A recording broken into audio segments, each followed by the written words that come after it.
very good afternoon and welcome to Aigle in Switzerland for the 2018 UCI Junior Track Cycling World Championships. 5 days of intense action lies ahead of the riders here to contest the titles for 10 individual championships, both men and women. Beautiful backdrop, of course, of the World Cycling Centre here in Aigle. The second time this venue has hosted these World Championships. First time was back in 2016, and once again this year we're pleased to bring you full live coverage of all of the finals action in the race. From today to the 19th of August, with 315 athletes. Frédéric Manier, you're the UCI World Cycling Centre Director. We're having a great crowd here today. Many athletes. Do you know exactly what's the attendance? How many athletes are participating? How many teams here?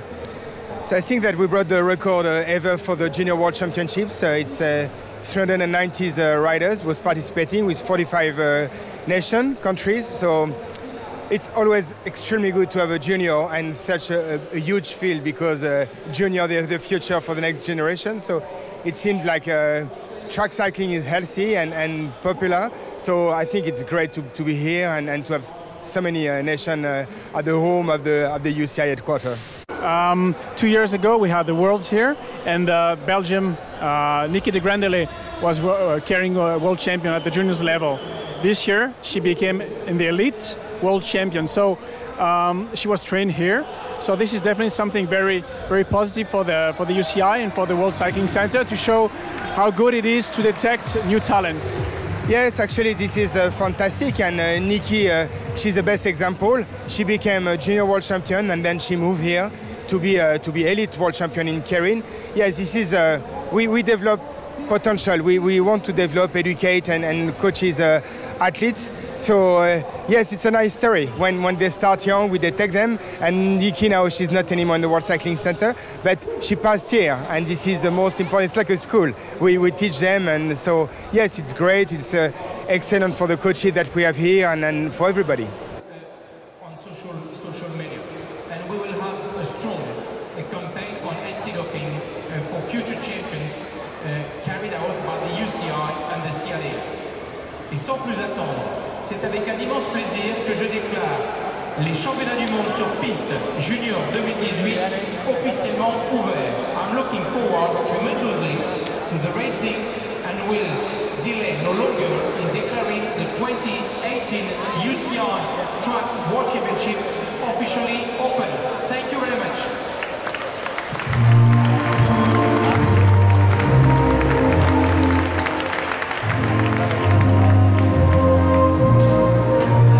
So the UCI president officially declaring the championships open. Already had qualification here earlier today for these two of the finals we'll see here this evening. We've got the finals of the women's team sprint and the men's team sprint, but the first final we'll have on the track with the final for the women's scratch race, the first competitive action as part of our live coverage here of these 2018 championships.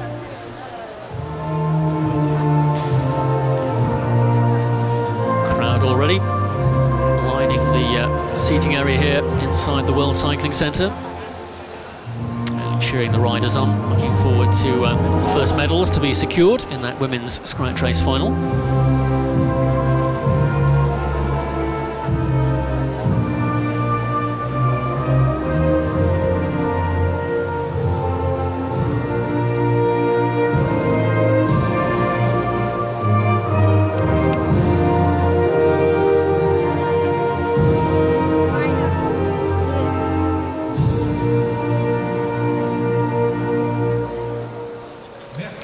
So the completion of the anthem.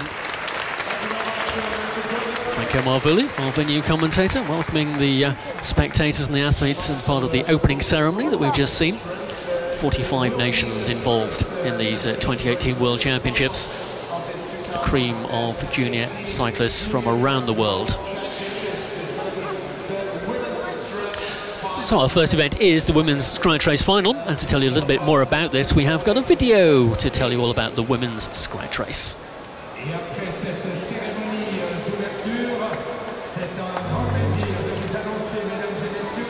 The scratch race is a classic first across the line mass start race. Endurance riders often surge in an attempt to unsettle all the sprinters in the field. In turn, the sprinters will try to shelter with the pack for most of the race, conserving their energy until the final laps. The starter will indicate the leading rider by pointing as they pass on the home straight.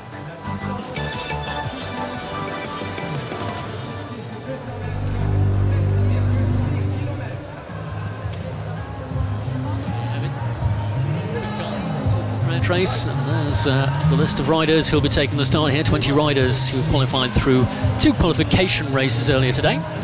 10 riders coming from each. Well, the second qualification race, we actually saw 3 riders lap the field and secure their qualification places.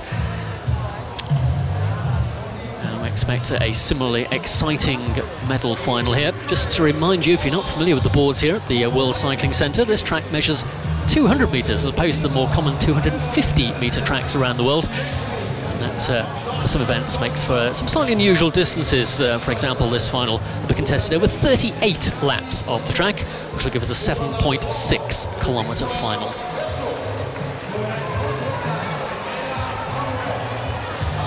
So none of our medal winners from the championships last year are competing here this year, so it'll be a new lineup on the podium when we see our eventual winners at the end of this race.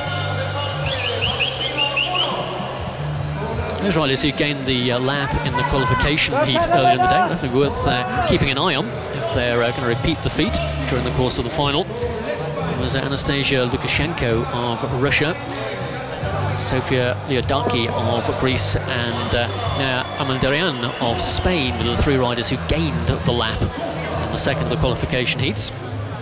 In the first heat, it was Sara Gigante of Australia, the winner of that one, followed by Olna Klinic of Ukraine, and a great finish for Lara Gillespie, finishing in 3rd place for Ireland in the opening qualification heat. So those 6 riders, along with the other 14 here on the track, will be looking to try and secure the medals. Just a view there of the rider from Greece, who was one of those riders who gained the lap in the opening race. That's number 90, Sofia Liodaki. Second in that qualification heat of the 3 riders who gained the lap. Just ahead of her is Anastasia Lukashenko in the blue, red and white colours of Russia. Half the field start on the inside of the track here, and half lining the fence around the outside of this 200-metre track. British interest there for Ella Barnwell, bronze medalist in the British Scratch Race Championships held last month. She's actually the British Keirin champion as well. Taking on board a little hydration at the back, the rider from Argentina. It's been a very warm day again here in Aigle, much like when we were here 2 years ago. And it certainly is very warm here in the track centre as well. Plenty of water being consumed by all of us to keep cool. But we're going to turn the heat up now for 38 laps of this women's scratch race final. See 1 or 2 artful shots being taken there by the team assistants.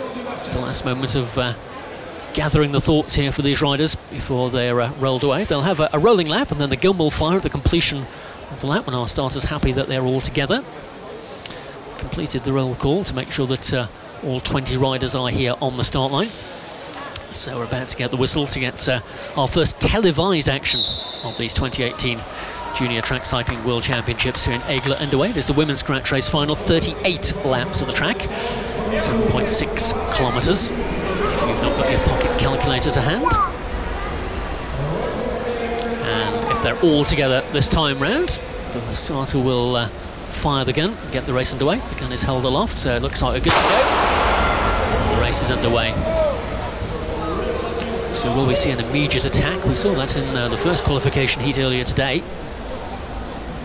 And the riders actually who went on that move at the beginning of the first qualification almost gained the lap, but did not quite. They ran out of distance. The qualification heats over a shorter distance than the medal final. But as I mentioned earlier, in the second qualification heat, 3 riders made quick work of gaining the lap and of course securing the first 3 places overall. No points or anything on offer in this race. It's just a straight race for the finish line. If you do gain a lap, of course, you're automatically the leader of the race, regardless of where you are relative to the other riders in the pack. Our starter not only is charged with the responsibility of getting the race underway, he will also point to the riders who are at the head of the race. Those are the ones leading the field at the moment. We're still all together, 36 laps still to go. 35 when they reach the line this time. Just on the inside there, glancing at the track. And perhaps anticipating the first move was Sarah Gigante of Australia, winner of the opening qualification heat this morning. Field beginning to line out a little now at the front, and Gigante herself who's injecting a little bit of extra pace here. The rider who's latched onto the wheel is Marta Jaskulska of Poland in the white and red. A little split there, about 6th or 7th place. No significant advantage gain. The Kazakhstan rider there, just glancing over her shoulder. That's SM Tolomisova of Kazakhstan. Once again, pace slackens a little. This is a prime moment for another attacking move. 32 laps to go. You're going to make it your business to try and gain a lap. It's a relatively short distance for this women's Grand Chase final, so you need to start to make the moves, but very watchful here in these opening laps, as you would expect when the medals are at stake.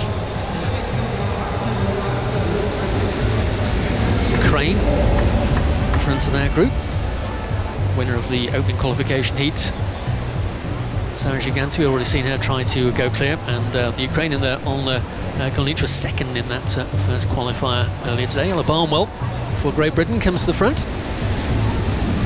Strong British representation here at these World Championships. As I mentioned earlier, Barnwell, a British medalist in her home championships just a few short weeks ago, but once again it's Australia. The intention's very clear here to try and draw this pace out at the front of the race. It's France latched onto the wheel now, so Gigante has the lead, and just behind her the rider from France, G2, swings up.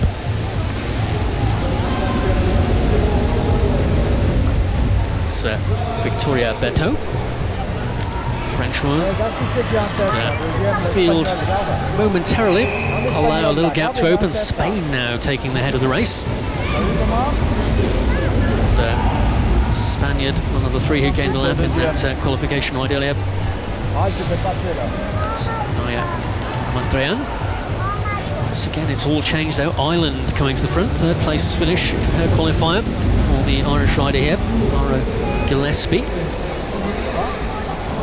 A bit of daylight at the back of the race. The first rider beginning to lose a little ground, and surprisingly it's the Australian Gigante who we saw animating the action a few laps ago. She's back in the pack now. Also, once again, the pace slack is now moving up the inside. There's the Ukrainian.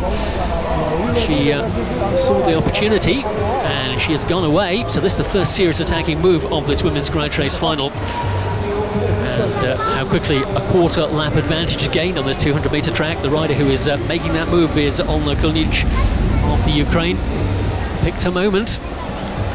Field late to respond. Barnwell of Great Britain and Gigante of Australia, the next two to go, but Kulnich's advantage is becoming significant here.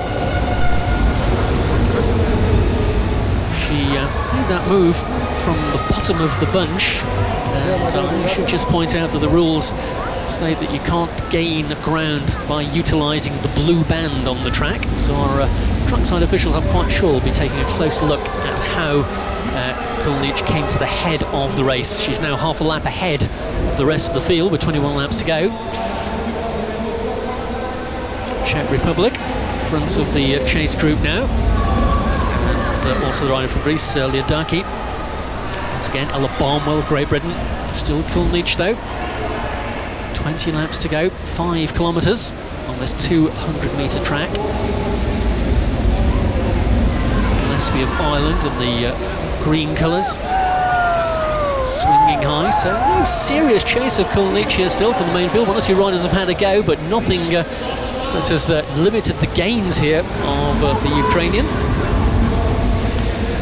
Now shortly she will be seeing the back of the main field, the end of the finishing straight, as she makes the turn into the home straight. Once again, it's Gigante of Australia who's lost ground in the back of the race.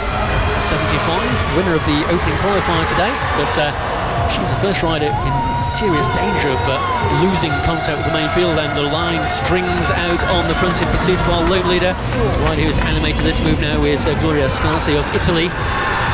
White disc wheel of a machine. She comes underneath our scoreboard here that brings her into the home straight. It is still advantage Ukraine, but Scarsi rapidly gaining ground here. That's who will be next to make move. Looks like Belgium also beginning to wind at the pace. Shari Bosut of Belgium is involved in the action in third place currently, and Kanji's mates, Gazi of Italy, joins up with Kolnic of the Ukraine, and Belgium brings the main field. So the attack is over for now, but damage has been done at the back. Not only Giganti, who lost ground, but two further riders also slipping backwards for Kazakhstan, going rearward. And there in the back straight, but this continues. And on the front, taking the opportunity, is the rider from Korea, Jun Shin. So Giganti is the rear of the race, and Shin is our leader. 13 laps to go.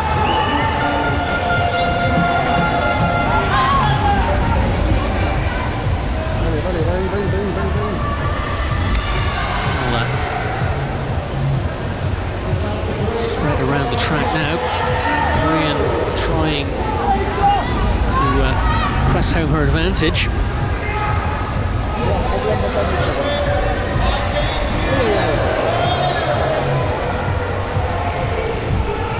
The main field still grouped together, but the individuals now spread around the track. The ones who are marking the front and rear of the field. Kazakhstan rider, best rider on the track at the moment. Korean chasing hard. More looking behind as the Ukrainian Kolnic, of course, was first to go on the attack. 9 laps to go. Once again, trying to assess the situation here, to realise the danger. Once again, it comes back together in the main field as the laps tick down.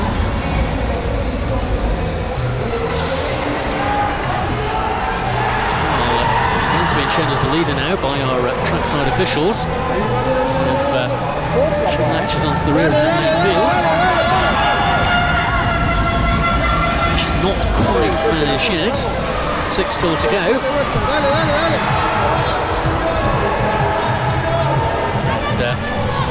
And lots of riders now realise that this is the opportunity to try and stake a claim to a medal. So move there from Soto Campos of Chile. The select group here still doing the chasing. Oh, and a rider coming down there rather heavily. That was the rider from the Czech Republic, crashing in the home straight. Nervous moments here in the final 5 laps. Women's scratch race final.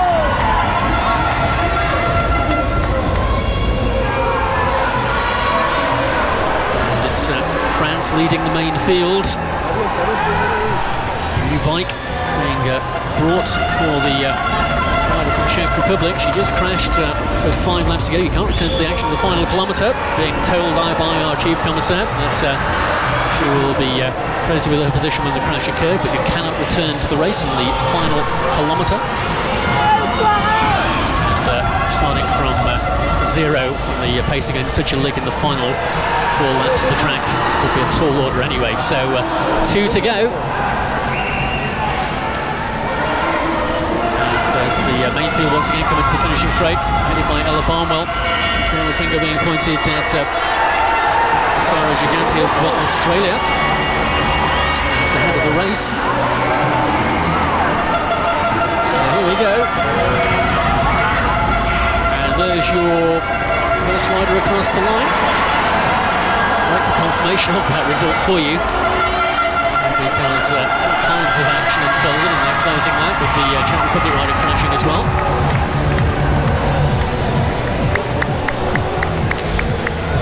So we promised you a brisk start to proceedings, and that certainly was an action-filled 38 laps of the Aigle Velodrome.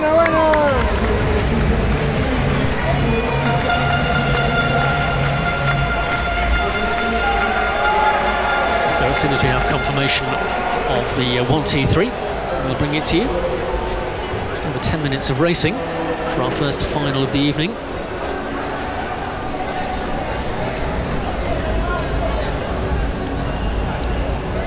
Giganti of Australia looked to be struggling in the earlier parts of that race, but latching back on.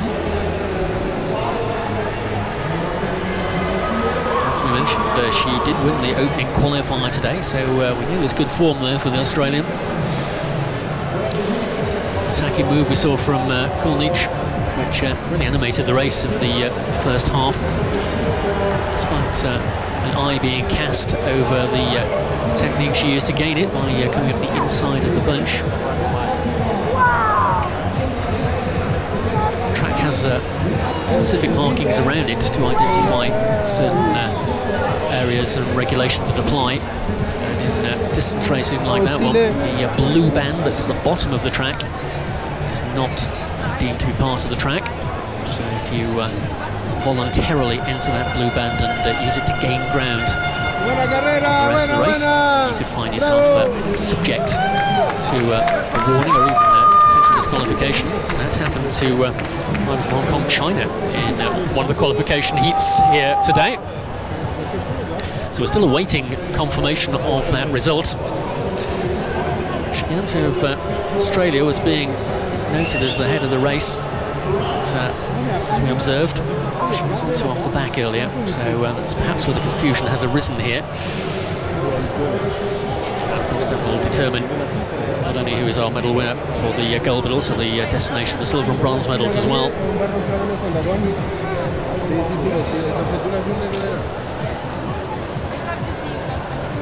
So much discussion going on in the track centre amongst our race officials just to nail the result of this one. Next action on the track will be women's team sprint first round. The qualification rounds earlier today of the women's team sprint. And I should once again remind you of the fact that this track here in Aigle is 200 metres in distance. Most tracks around the world on indoor velodromes these days are 250 metres. And of course that is the yardstick used to establish world records. So we saw some very rapid times for the women's team sprint qualifiers earlier in the day, which our results system initially decided were lots of new world records. Of course, the current world record was set on a 250-metre track, and thus still stands. The race distance, although shorter, number of laps are the same. So for the women's team sprint, it's 2 laps. For the men, it's 3. Tell you more about that, and I'm sure we'll have a video for you to explain the fine detail before we get into that action. We're still waiting here for official confirmation of the result of that women's scratch race.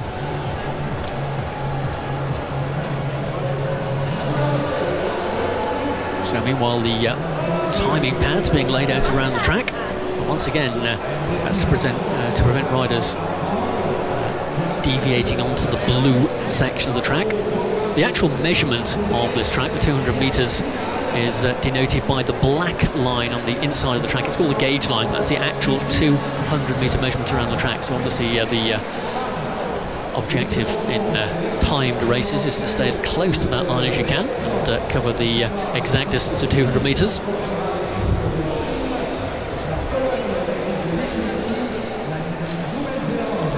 So those little timing pads just prevent the riders deviating off that line and keep them on the track. They're placed at 10-metre intervals around the boards here.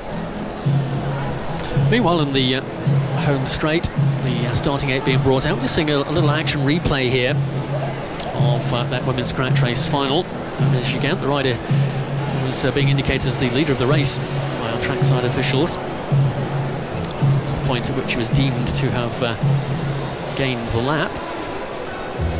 Again, we still await official confirmation of the result of that race. The action will continue here with the women's team sprint first round.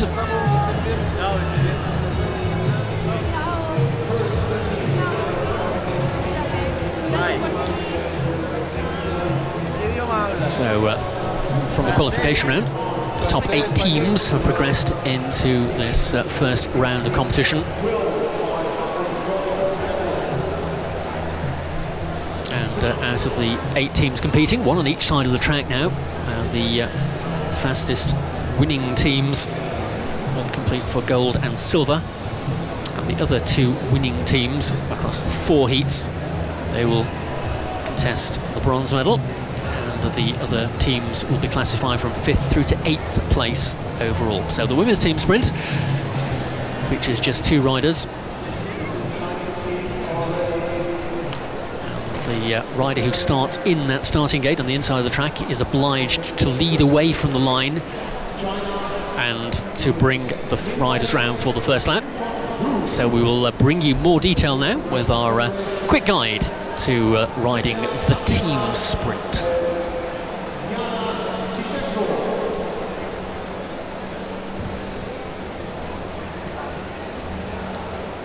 And the clock. Teams of 3 for men and 2 for women, over 3 laps for men and 2 laps for women.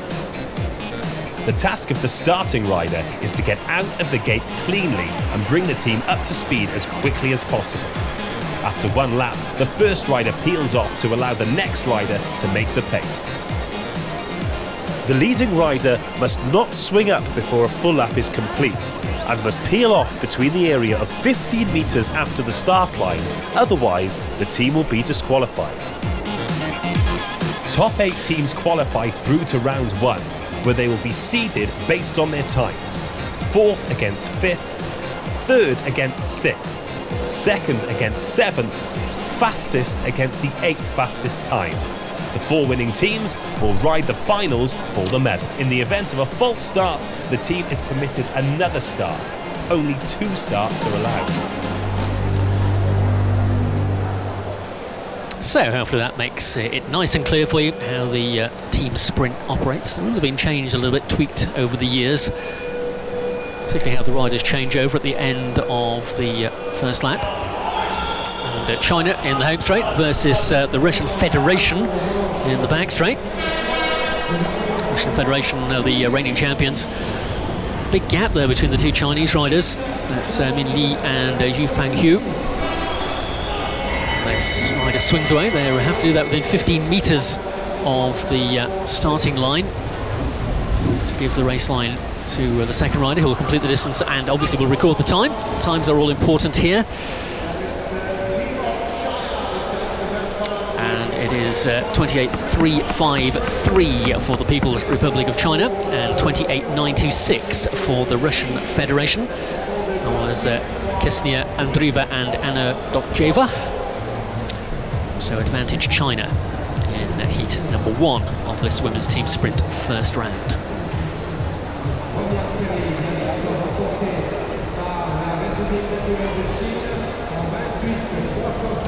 Heat number 2 will feature the team of Poland, represented by Nikola Saramak and Nikola Sibiak. So the 2 Nikolas line up for Poland in the home straight, and their opponents representing Lithuania will take the start in the back straight. Aruna Savakuta and Victoria Sumskaita, the team for Lithuania.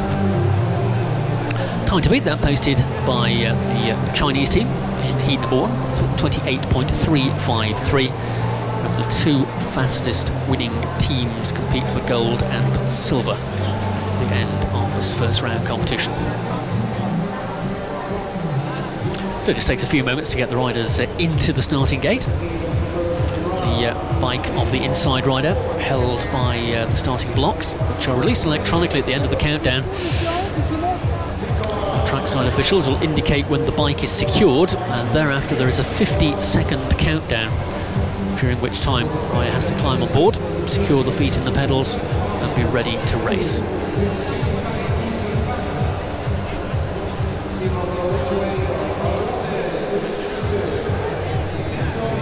So still some adjustments being made here to the Polish rider in the home straight. Lithuanians are on board in the back straight and the flag raised aloft.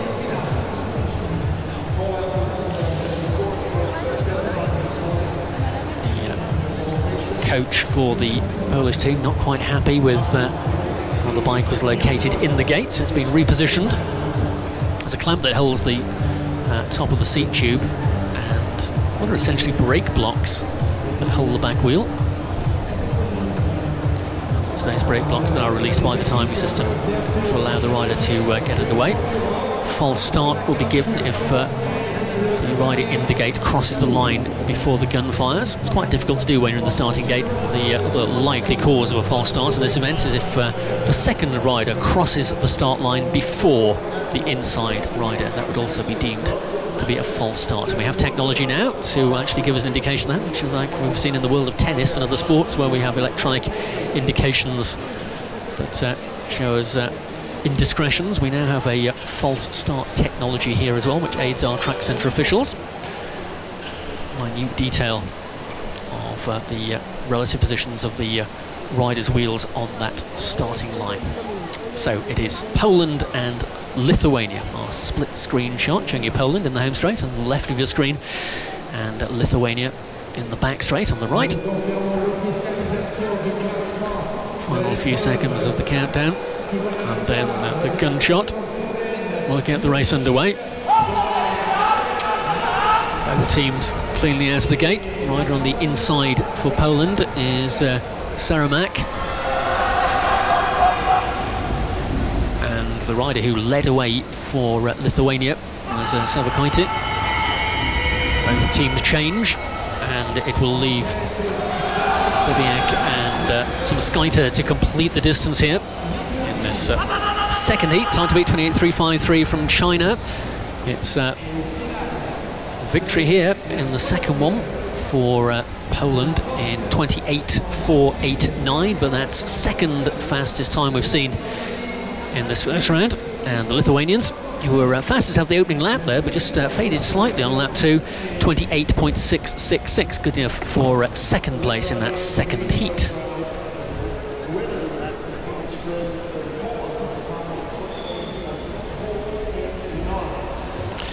So 2 more heats to go. Heat number 3 will feature the team of New Zealand in the home straight, and in the back straight it'll be Japan.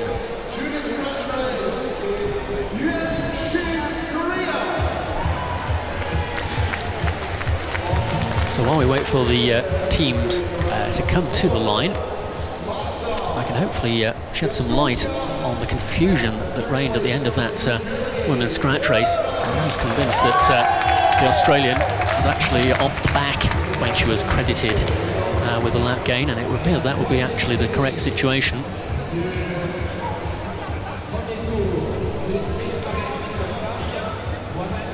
And I can confirm that the gold medal was taken by Korea. Jun Shin as the winner of that one. Marta Jaskulska of Poland was second, and Katharina Heckler of Germany was third.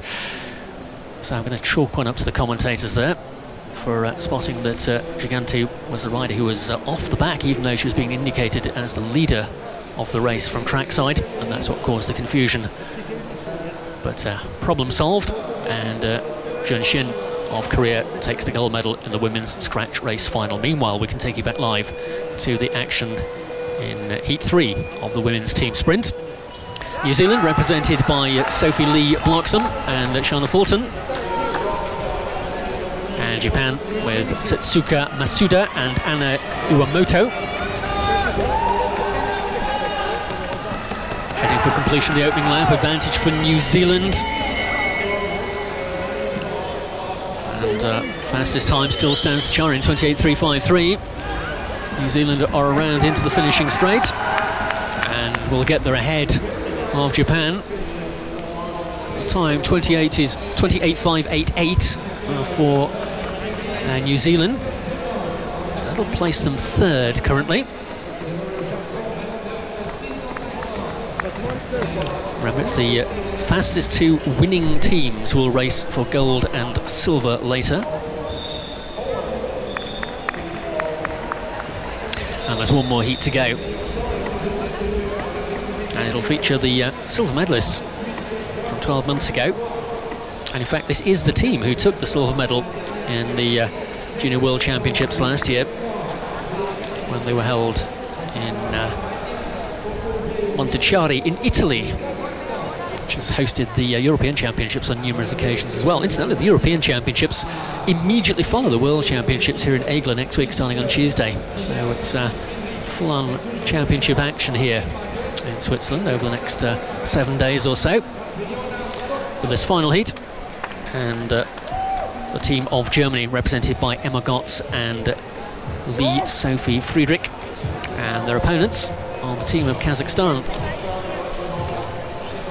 Anastasia Shapovalova and Alyona Abramchuk are the two riders from the team of Kazakhstan. They start in the back straight in the pale blue and yellow colours, and Germany in the white and black with the German bands around the sleeves. Very distinctive, long-standing outfit for the German team. Instantly recognisable. So Gotz and Friedrich for Germany, Shapovalova and Abramchuk for Kazakhstan. Fourth and final heat of the women's team sprint, first round. There we go. German rider lifting her front wheel off the ground as she exited the starting gate. Such is the power that's applied to get cleanly away at the start. Something riders practice day upon day, week upon week to get the technique right. And let us see if it'll pay dividends here for Germany. They're comfortably ahead of Kazakhstan in this fourth heat, but can they overhaul that time of China? 28.353 is the target, looking good for Germany. And it is new fastest time for Germany, 27.872. So last year's silver medalists secure themselves a place in the gold and silver medal final. Time for Kazakhstan, 30.160. So it'll be Germany who will take on China for the gold and silver medals later on this evening. That final will be held during the course of this evening's session, so it'll be another award ceremony to look forward to later for the women's team sprint. So too for the men's team sprint. That will be the next event on the track.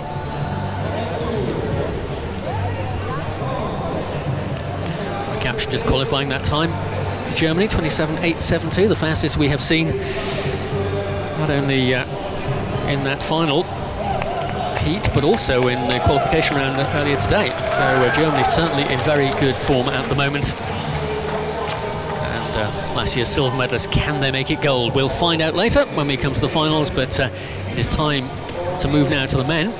And it's also time to increase the distance from 2 laps to 3, because the men's team sprint features 3 riders. It's one of the remaining inequalities, really, in track cycling between men's and women's competition. We've seen the distance of the women's team pursuit changed and the number of riders involved changed to match that of the men's competition, but still in the team sprint, the men field 1 more rider and therefore complete 1 more lap than do the women. So it's 3 laps of the track here, 600 metres for the men. So again, no world records in prospect, despite the fact we'll see some very fast times.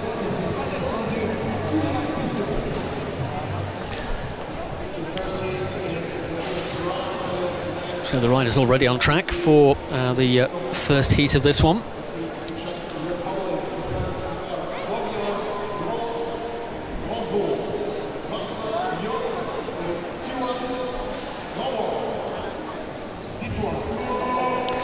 So France in the home straight, represented by Florian Gremgo, Vincent Yond and Titouan Ravois.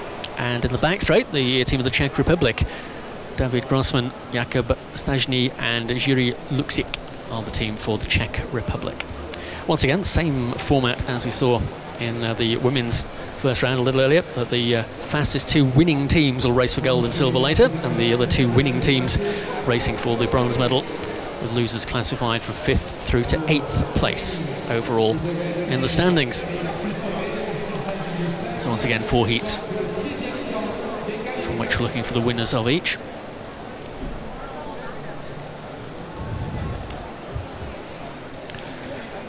Last few moments of intense concentration before countdown completes. The 2 riders have a little ritual they go through. It's a slap of the thigh or a slap of the chest sometimes. Little things they do just to make sure that they're absolutely focused.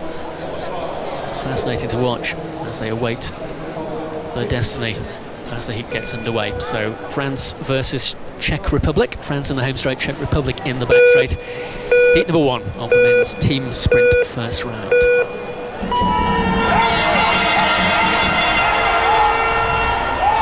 And leading away for France is Grengbo, the rider who has the opening leg for the Czech Republic. Is the Grossman. Once again, the rules for the changeover are exactly the same as you saw in the women's team sprint. The leading rider has to leave the track within 15 metres of the starting line. And the racing line to the next rider in line. Of course, it's the last rider, the third of the trio this time, who will stop the clock and record the time as we head towards the finish line. This is going to be quite close, but France just with an advantage. Sufficient to give them the fastest time in that heat, 36.672 for France and 37.478 for the Czech Republic. An average speed for the French team of 58.901 kilometres per hour. If you're keen to keep those kind of statistics to hand, certainly pretty brisk action, and all brought about by that good start given to the French team by Florian Grengbo.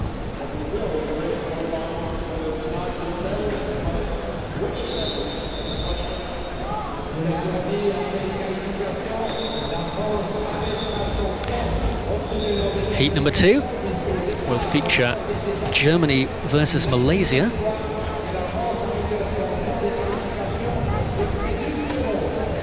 And once again, as we saw in the women's team sprint, the German men's team are the silver medalists from last year's World Championships in Montichiari. They also took the bronze medal at the European Championships last year. They were held in Anadia in Portugal.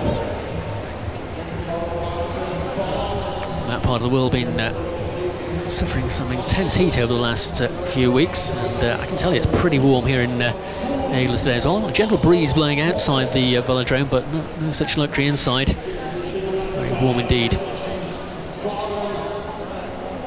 Of course, that favours competition for the riders. That's where we see the fastest times. A little bit easier to slice through the air when it's an adequate temperature. The rest of us resorting to cooling technology. But the focus, of course, is on the track and the riders involved in this first heat. Second heat, I should say. The first heat, of course, was France and the Czech Republic. The second heat is Germany and Malaysia.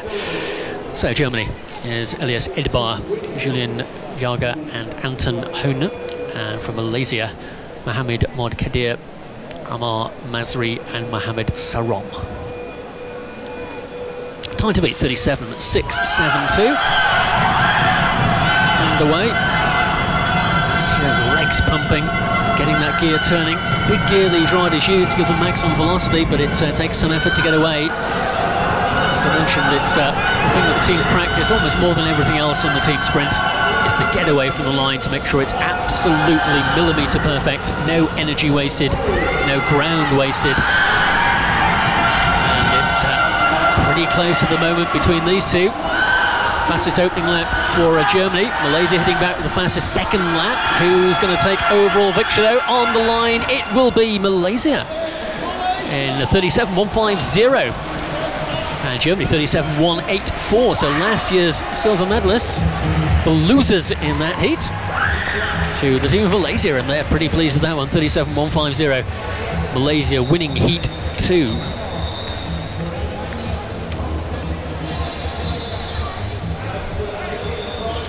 So I hope that's one of the two fastest winning times to put them in the gold and silver medal final. But stiff competition lies ahead in heats 3 and 4. Next to go will be last year's bronze medalists, team of Poland. Actually, one member of the Polish team rode in that bronze medal winning squad in the World Juniors last year. That's Cezary Laskowski. The two members of the Polish squad, Oskar Flipzak and Bartosz Kucharski.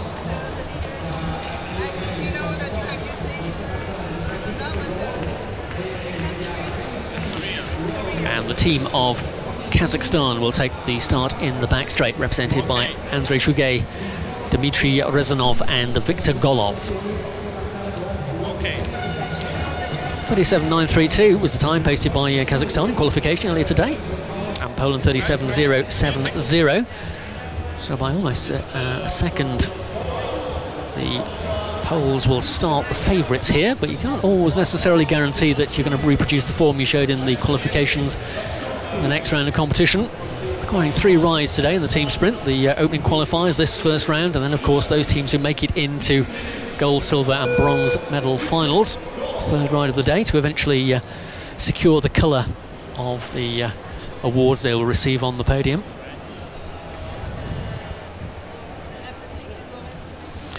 And Malaysia overcoming Germany in the previous heat. 37.150, but still the fastest time. The only sub-37 second ride so far in this first round was the team of France in the first heat in 36.772. So that's the time for these two to aim at and to try to beat. Underway, a little bit of a wayward start for the inside rider for Kazakhstan, who kind of turned left as he left the starting gate, but picked up the pace now. In fact, his distance is 2 teammates. There was Andrei Chugay. Now they've steadied the ship a little, but they've got ground to make up here on Poland, who have made the fastest start. That's the start line once again, and still Poland the fastest. This looks like a gap that Kazakhstan won't be able to close as the Polish team cross the line and complete the distance. And the rider who did the business there for Poland on the final lap was Cezary Laskowski. The time for the team of Poland, 36.714. Second fastest time, the second sub-37 second ride of this first round. Just marginally outside the pace of France, but winning the heat for Poland puts them in contention for a place in that gold and silver medal final, but Russian Federation and India still to go.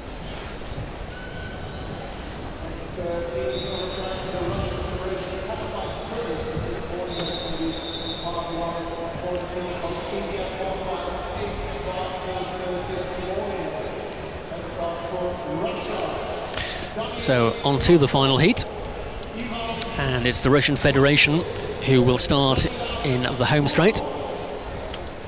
They posted the fastest time in qualification earlier today. They are the defending champions. 3 riders who make up the Russian Federation team here.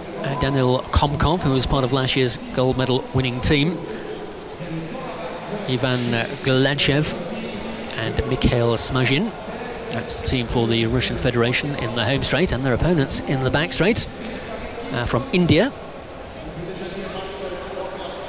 Keith Elakapam Singh, Esau and Maya Pawar. And India, well, they did a great ride in qualification to bring them into this first round, 37.976. But Russian Federation 36.708. They need to go faster than that because France have 36.672. 36.714 the time for Poland. Those are the 2 fastest teams so far. So can Russian Federation displace either Poland or France from the gold and silver medal final? Team just about set up. Holders, of course, for those riders who don't have the benefit of the starting gate. They will relinquish their grip as the gun fires and allow the riders to roll away. Of course, it's always the inside rider who has to leave the line first, and doing so for Russian Federation's Daniil Komkov knows this discipline well, being part of that gold medal winning team last year. And the rider leading the charge for India is Keith Elakapam Singh.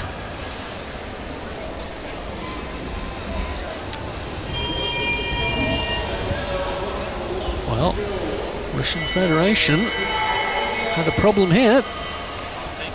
All 3 riders rolling around the track. India continue. But last year's medalists, well, it looks like they won't make the final this year. Well, India win that one in 37.649.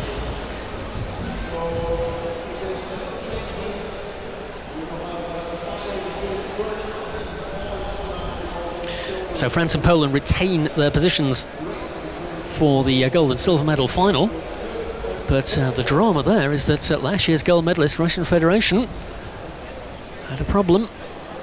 And did not record a time, so that'll place them 8th, bottom of the rankings for the men's team sprint. So high drama here in the opening few events of this year's 2018 Junior Track Cycling World Championships. Let's look back at the start for the Russian team. It's good enough. Man 3 it was who had the problem, raising his arm there.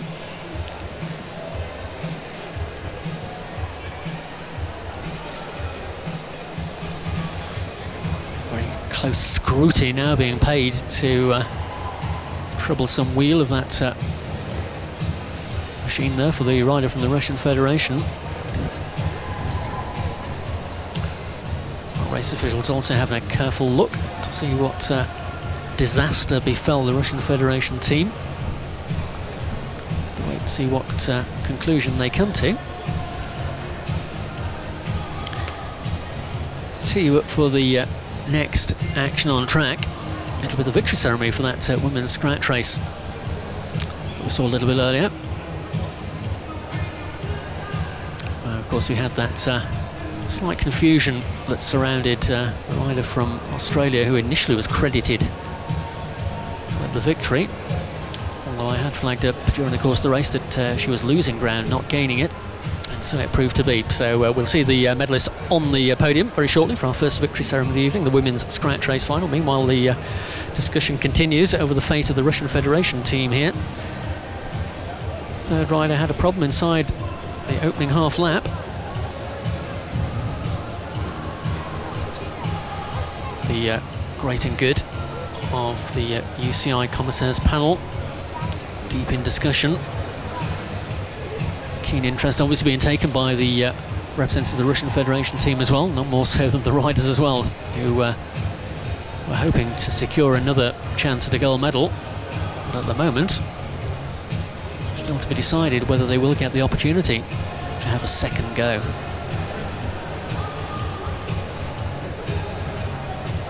Time for a sit down, I think, for the Russian Federation boys, while the discussions continue.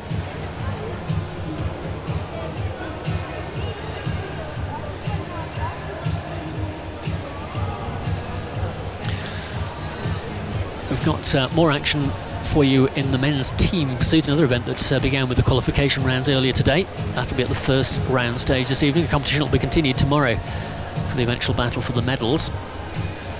Of course, we'll have the finals for the women's and men's team sprint to round off action for day one. We hope you're going to enjoy the coverage over the next 5 days.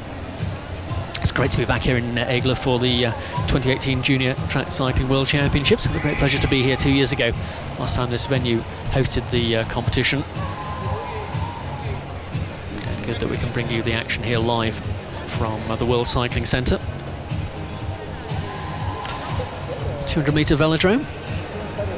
Construction started back in 2000, and it was eventually opened in 2002, celebrating the 100th anniversary of the UCI. And we heard from the UCI president, David Lepachon, as he welcomed the riders at the opening ceremony earlier in the evening. Flags of 45 nations paraded around the outside of the track.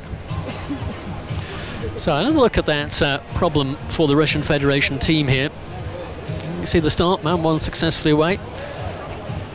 Rider who's dropping into second place actually has the problem, raises his hand. The other two continue. No false start was given. So the Indian team, of course, went on to complete the distance and record their time of 37.649.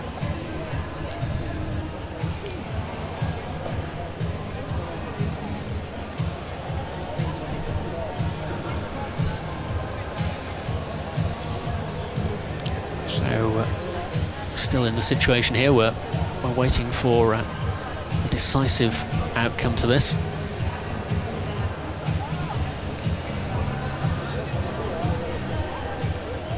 No matter how well you know the rules of the competition, there's always something that springs up to take you by surprise. And it looks as though the Russians are going to get to go again, perhaps. So the starting gate being brought out. the rules do state you get 2 opportunities to record a time. That rather requires the team to come to a halt and not continue as they did. I think that's probably the subject of discussion that is continuing.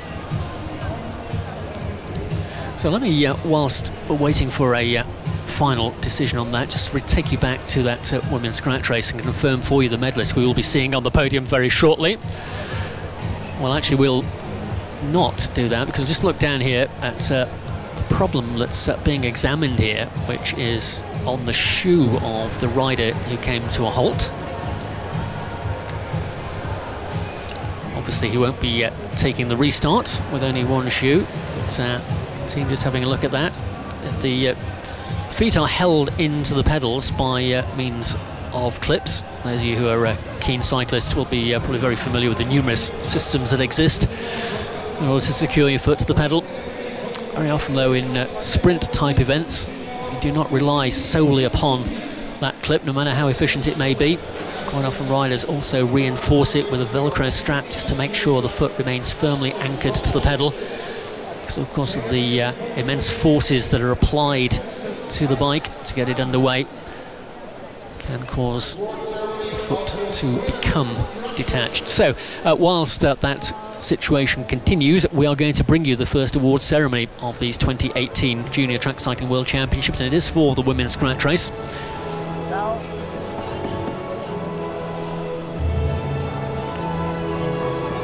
And the medalists making their way to the podium.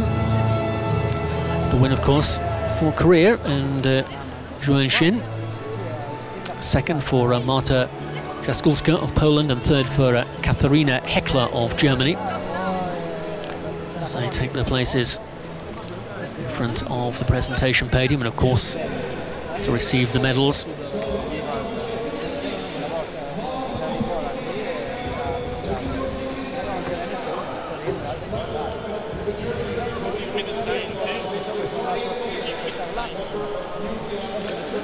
So a member of the UCI Management Board, Tony Kirsch, will be presenting the medals for this first victory ceremony. And first to receive her medal will be the rider in third place, the bronze medalist, Katharina Heckler of Germany.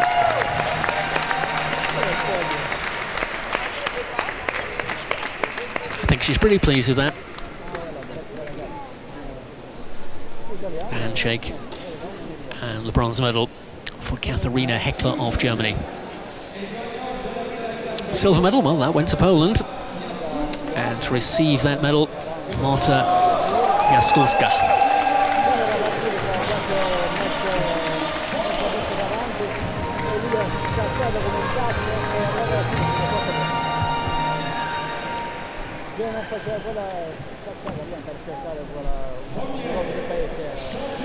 And so to our first, not only gold medal, but world champions jersey of these 2018 Junior World Track Cycling Championships. And the rider who will take it from Korea is Juan Shin, the winner of the women's scratch race.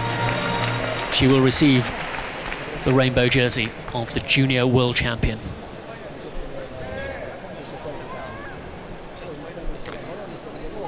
One of the most coveted jerseys in world cycling, whether it's at junior or senior level. Along with the yellow jersey, the maillot jaune of the Tour de France. A world champion jersey is one that every rider dearly love to secure during the course of their careers. And it is the Korean, Juan Shin, who has got the first one of these championships. She receives the medal and the accolades.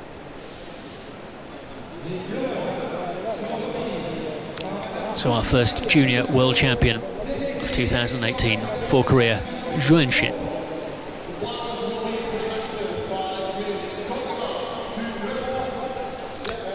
Medal winners will also receive the flowers.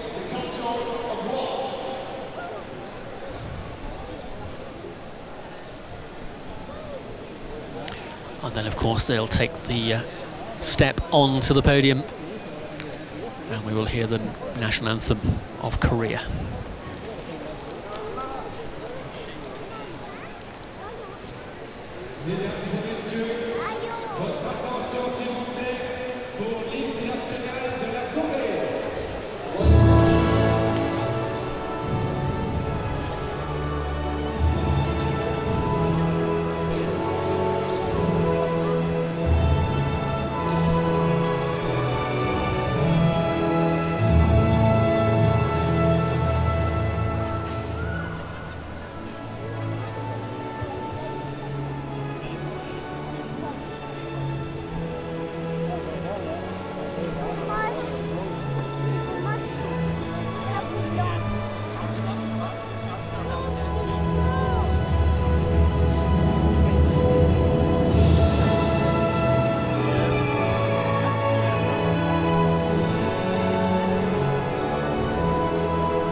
The national anthem of Korea rings out around the World Cycling Centre, and the proudest moment in that rider's young life, I'm quite sure. Jian Xuan takes the first rainbow jersey and gold medal of the 2018 Junior Track Cycling World Championship. She is the women's scratch race champion.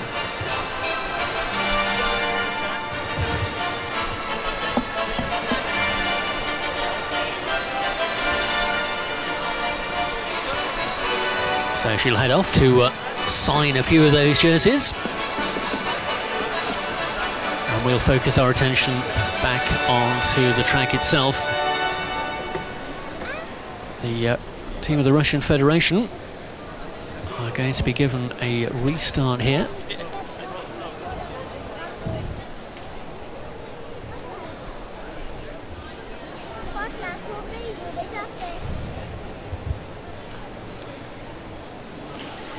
If you have just joined us, the second rider away in the Russian trio had a problem in the opening half lap.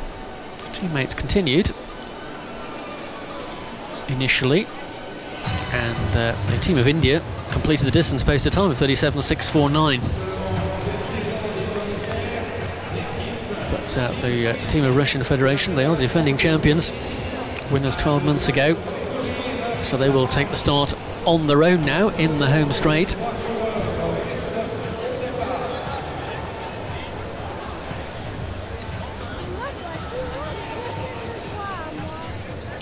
One assumes if they better the time of India, which is 37.649, they'll be deemed to be winners of that heat.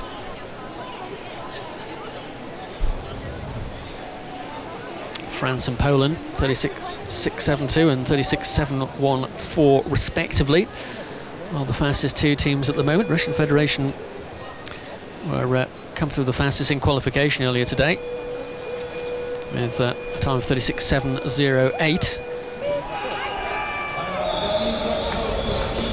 And if that form would be repeated here, they were the second fastest team in this first round. Still the French faster in 36.672. So man 2 launching into the slipstream left by the leading rider, who swung off here. 2 laps to go, and it'll be the bell this time round. The rider who will ride the final leg for the team of Russian Federation, sporting only one number, but it's Mikhail Smazhin, as he heads into the finishing straight and across the line.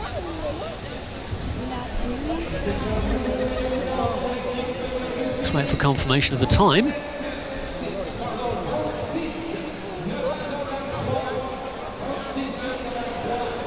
And the Russians created with 36.923, which is the third fastest time of this first round.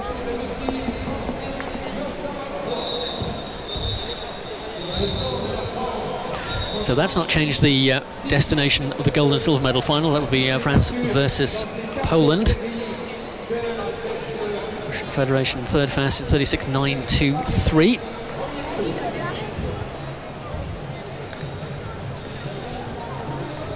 So they are deemed the winners of that heat, bettering the time of India at the second opportunity to record a time for the team of Russian Federation. So that competition will continue later this evening when we reach the finals stage, as we do with the women's team sprint as well. But as previously advertised, we shall change disciplines from team sprinting to team pursuiting now. And it is the men's team pursuit that is up next. We're at the first round stage of this, having seen the qualification heats earlier today.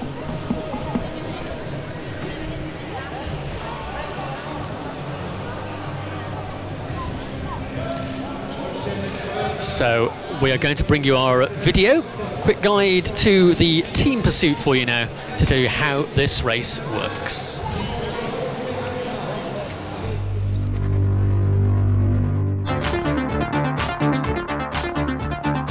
The team pursuit is a team endurance race. It is raced by 4 riders. The qualifying round sees each team ride alone on the track against the clock. The top 8 teams qualify through to round 1, where they will be seeded based on their times. The winners of the last 2 heats in round 1 will ride off in the final for gold and silver.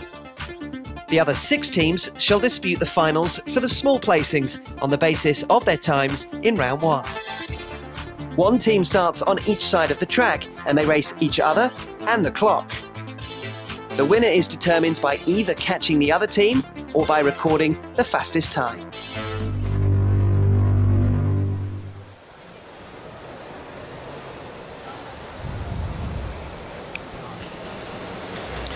So there you go, that's all about team pursuing for you. 4 riders in each team.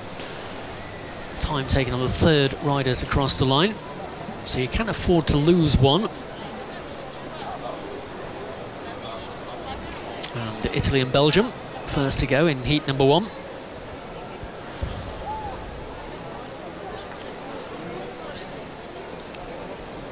So the teams ranked in the order of time from the qualification round earlier in the day. And the final 2 heats, heat 3 and 4, will the winners of those 2 heats will go into the final for the gold and silver medals. The remaining 6 teams were ranked by the times in this first round, and then the 2 fastest will ride for the bronze medal, next 2 for 5th and 6th place, and so on down the rankings. So Italy in the home straight, Davide Boscaro, Tommaso Nincini, Samuel Manfredi and Alessio Bonelli in the dark blue, and in the lighter blue colours in the back straight are the team of Belgium, represented by Turdens, Nicolas Venemont, Fabio van der Bosch and Milan Fretin. So we'll be able to bring you time splits at the completion of each kilometre, which of course on this 200-metre track is every 5 laps, which makes the heat lap distance in total 20 laps. Those of us who are more familiar with commentating on events in 250-metre tracks just need to adjust your mindset out of the 4 laps per kilometre and 16 laps for the 4K. If you're curious as to the reason why the World Cycling Centre here has a 200-metre track as opposed to 250, well, it all came down, as we found out a couple of years ago when we were here, to economics as much as anything. The cost of not so much building a bigger track, but the building in which to house it would be prohibitive at the time this venue was created. It was essentially created to be a training facility. Of course, we've seen more than 1,000 riders benefit from training here at the World Cycling Centre over the years. Even fields its own teams in under-23 races around the world as well. There's a fresh intake of riders who learn the trade on the boards here at the World Cycling Centre. Such luminaries as Victoria Pendleton and Ross Edgar, amongst many others, have honed their trade here at the World Cycling Centre. And hosting for the 2nd time now these Junior Track Cycling World Championships. At least for the opening kilometre, it was advantage for Italy, 105.338, 105.418 for Belgium. So a very slender difference between the two. The squad still with all 4 riders lying astern. And, as you will know if you're a keen follower of track cycling, the team pursuit discipline is one that requires absolute millimetre precision. Riders ride so incredibly close together to gain the maximum aerodynamic advantage. 33% less effort required when in the slipstream of the rider ahead. As they swing off the front, rejoin at the back to give the next rider in line the lead position. So those changes continue. As we mentioned, the team sprint, where they practice the starts over and over again. The team pursuit squads not only practice their starts, but also the changes as well. And as you can imagine, there's a very small margin between success and calamity. They're riding so close to the rider in front. Belgium are the first team to lose a man. Time, of course, is taken on the 3rd rider across the finish line, so they can afford to do that. The other 3 need to keep going. Italy still with all 4 members of their team, and still with the lead, 3:05.612. Belgium will slip further behind, 3:07.420 at the conclusion of the 3rd kilometre. So things looking good here for the Italian squad. It's the final few metres now. 600 metres to go. Oh, and calamity has struck the remainder of the Belgian team. The two members of the squad came to grief just under the scoreboard. The Italians drop a man as well, but the Belgian team already down to 3, and 2 of them finding themselves crashing and on the floor. So not a good outcome there for the Belgian team. So Italy, by default, will be the winners of this heat, but times, of course, are all important as well. And the Italian squad line up for the finish. Little deficit there for man 3. Time confirmed as 4:06.024 for Italy. So they are the winners of that heat. Belgians are all back on their feet, which is good news. It's bound to be very disappointed indeed. They were slipping behind the Italians, but they certainly weren't out of contention. Let's have another look at that one.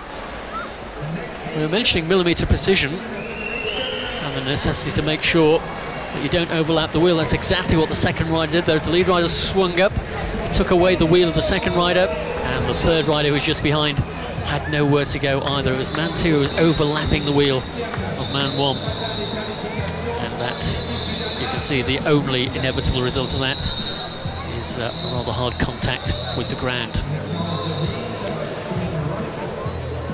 So Belgium will be looking back at that one and learning, I'm quite sure, but Italy, 4:06.024, post the fastest time in the competition thus far, the only time in the first round competition so far.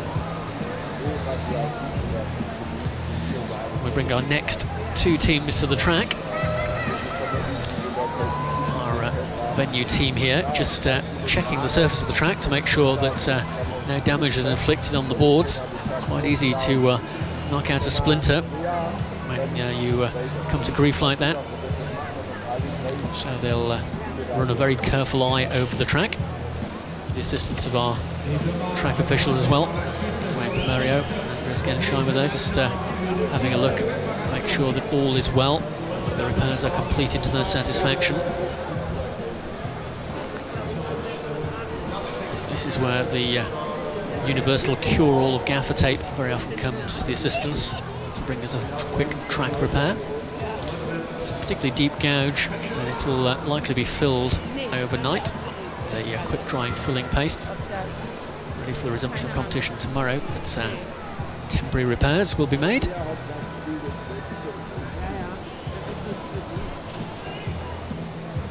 It's one of the problems with the wooden track is that very often get a splinter brought up by a crash like that, and of course that in your tyre for the next riders on the track will result in a very rapid deflation, potentially an even worse outcome. So very careful attention paid to make sure that any damage is repaired before competition resumes.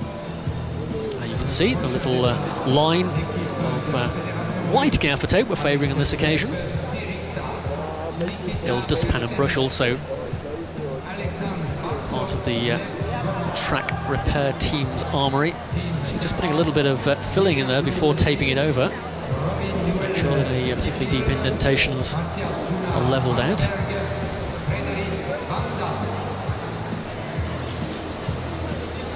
Relatively fortunate the damage is quite low down on the track below the blue line.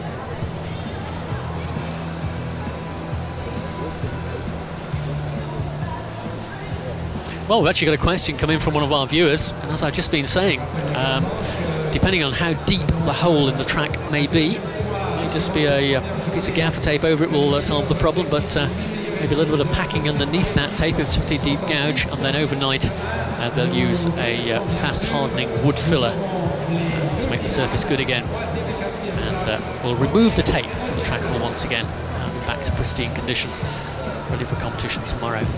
And of course, tracks like this do wear out eventually. In fact, the boards of National Cycling Centre in my home nation of Great Britain, now in their 3rd version, recently reboarded over the early summer months. The boards actually do wear out, the constant use that venues like this will get. I was mentioning that higher up the track is more of a challenge. You can see the big ladder has been brought out here. What you need in this scenario is a man at the bottom to make sure that you can keep your foothold. You can see close up the way the track is very rapidly repaired. The tape rolled up, stuffed into the hole, and then a covering layer goes over the top.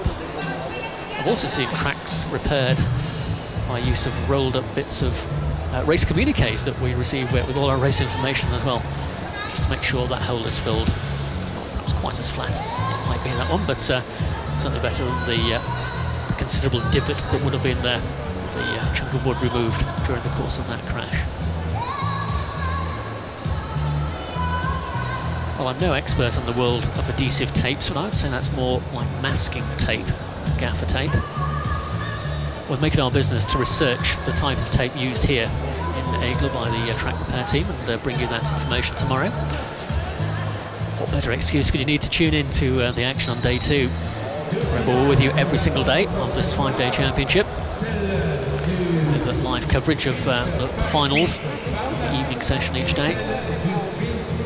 So I think we're approaching completion of the repair work here. I was in the midst of to get a little bit of history of the World Cycling Centre before we started looking at the minute detail of track repairs. As you mentioned, it was opened back in 2002 as a celebration of the UCI's 100th anniversary.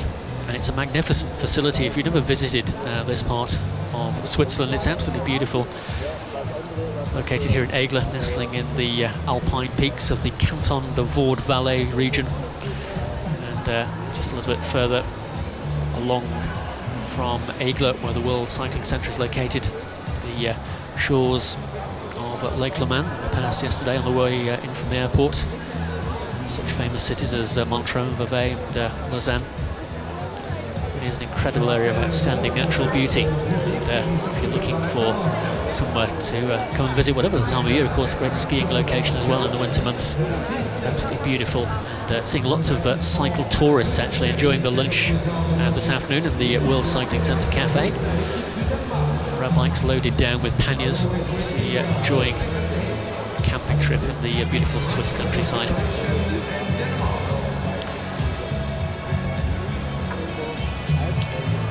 So the third corner here on the track, gaining a significant covering of masking tape now.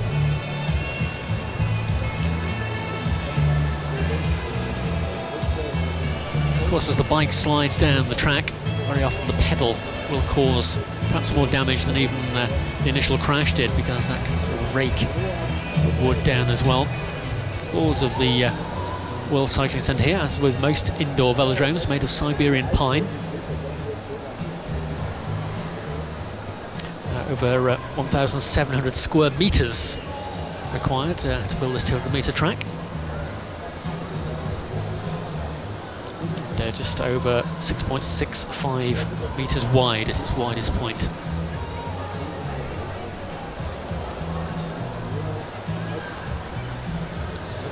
So the teams who are lining up for the next heat, just rolling around the track just to keep those legs nice and warm.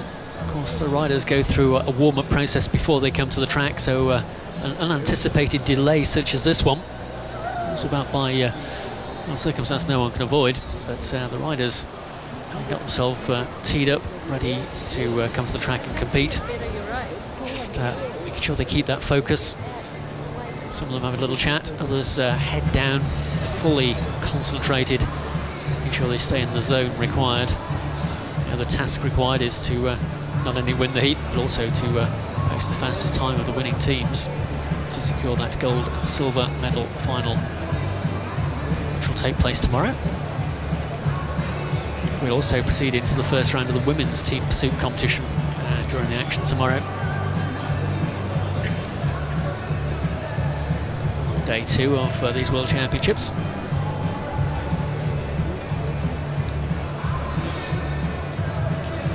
Sponsored this year by Tissot, of course, provide all the timing equipment and all the results that we rely on to bring you our TV commentary as well.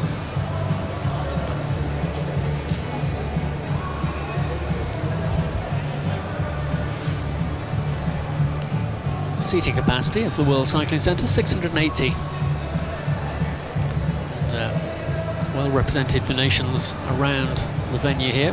The two flags of the countries already been attached to numerous pieces of infrastructure within the World Cycling Centre. So the Swiss flag, as you'd expect, just behind us. The Australians have been busy as well, encouraging their riders. Great Britain flag over there in the back straight, along with the flag of Canada. And since the last time we were here, some great portraits of some of the world's top cyclists in action, both on road and track, dotted around the walls here of the World Cycling Centre. This is, of course, the headquarters of the UCI, the world governing body of cycling.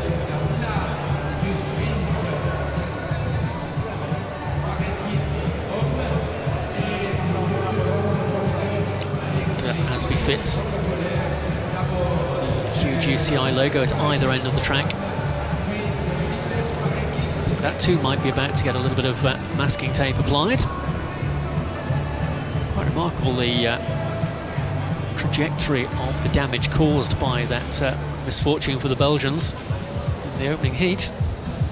Caused a considerable delay here. Now still work continues to make good the track.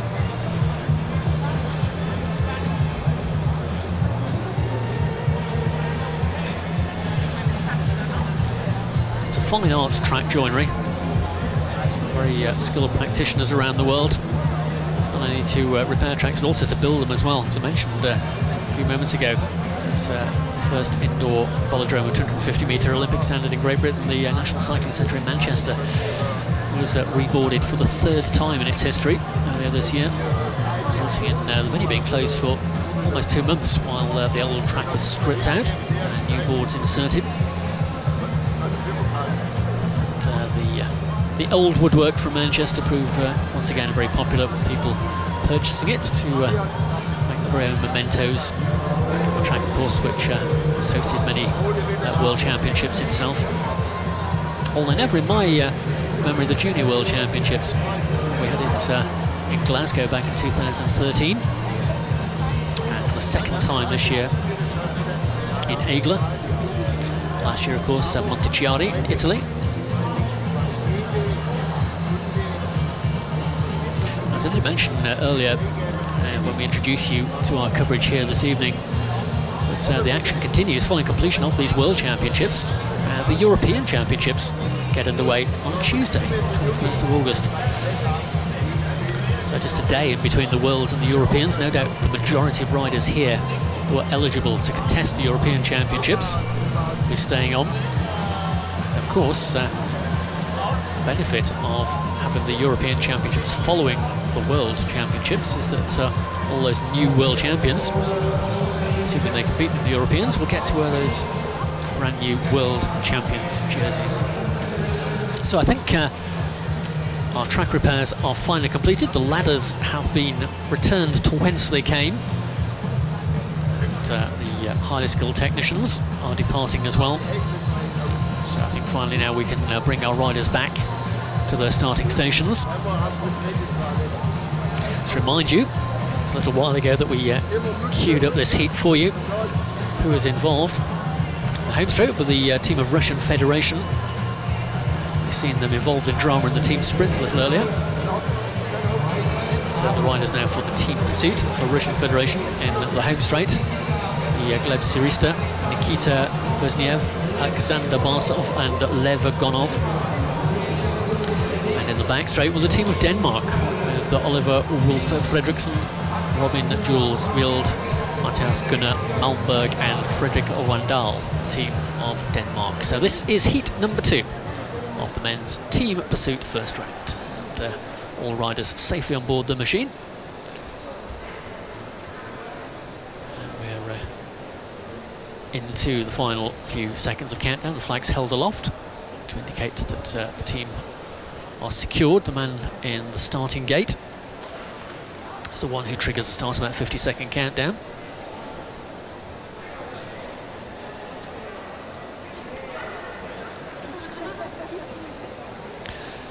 A hush descends over the World Cycling Centre in anticipation of this one. Italy, the only team, of course, to record the time so far, following that misfortune suffered by Belgium in Heat 1, 4:06.024. That is, of course, the winners of the final 2 heats who will get to go into the gold and silver medal final. So at the moment it's Italy, Belgium, Russia and Denmark who started this first round with a possibility of a ride in the bronze medal final. Already seen Belgium fail to finish, but Russia and Denmark are underway. Once again, it's 20 laps of the track to cover the total distance.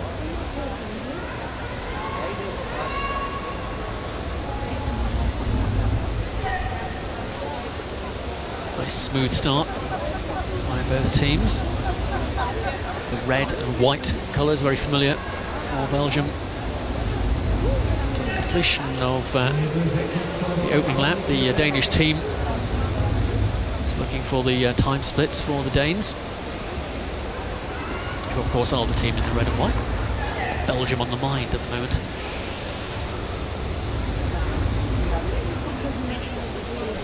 So we're about a lap away from the first time split.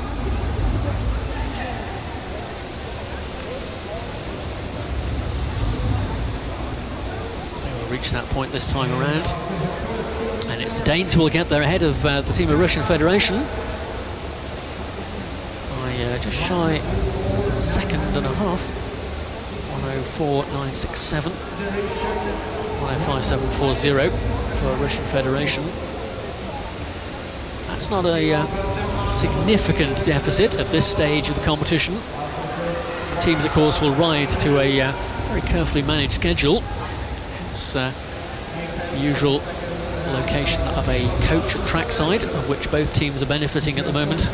Will be indicating to the riders their progress in relation to that schedule. Russian Federation coach here, stopwatch in hand, just indicating to the riders they need to lift it a little bit. The danger, of course, is if you go off too quickly and run out of energy before the completion of the 20 laps. Better to pace your ride, to ride to a schedule to make sure you can deliver in those final critical laps. So it's still the Danes with an advantage. It's down to 0.6 of a second now, though. So the Russian Federation is starting to close them down. They're faster than Italy were at the equivalent distance. 2:05.362 for Italy. At the end of the second kilometre, 2:04.179 for Denmark, 2:04.737 for Russian Federation. Both teams still with all 4 riders, although there's a bit of daylight here to a man 4 for the Russian Federation team, and he's the first to go, so down to 3 for Russian Federation. The man they have dropped off the back is Gleb Sirista. So the other 3 are required to complete the distance now. Denmark also lose their 3rd rider, and the first rider in line for Denmark has opened a little bit of a gap here. Very ragged indeed for Denmark now. Remember the time's taken on the 3rd rider across the line. Russian Federation still neatly locked together, but the Danes, this is almost a scratch race between the 3 riders in the Danish team here. They need to steady the ship here, because their 3rd man is the length of the back straight behind their leading rider. Look at him accelerating away. Needs to try and let man 3 catch up. Well, the catch is about to happen here. Russian Federation caught the 3rd rider in the string, making their way through. And the red flag being shown by our trackside official here is telling the Danes not to change until the Russian Federation team are safely through, which they are now.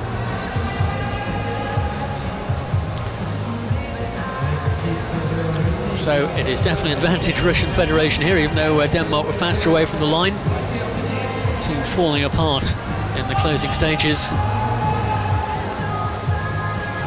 A little gap also to a man 3 for Russian Federation. The Danes have called it a day. Russian Federation will be the winners of this heat. 4:06.952 the time for Russian Federation. so they are marginally slower than Italy.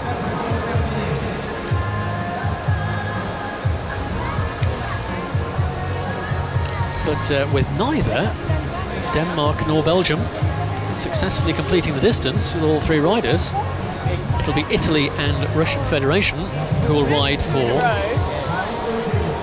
the better placings later.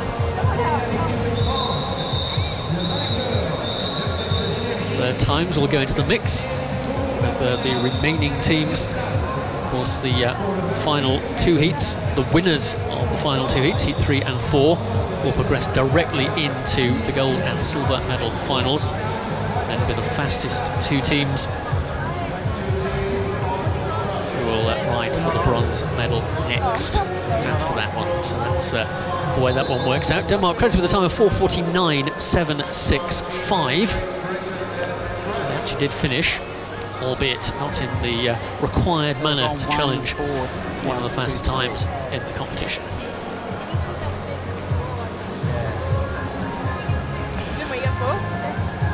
So now we move into the second two heats, and the riders for heat number 3 in the home straight with the team of Great Britain, represented by Will Tidball, Max Rusby, Ethan Vernon and Zach Bridges.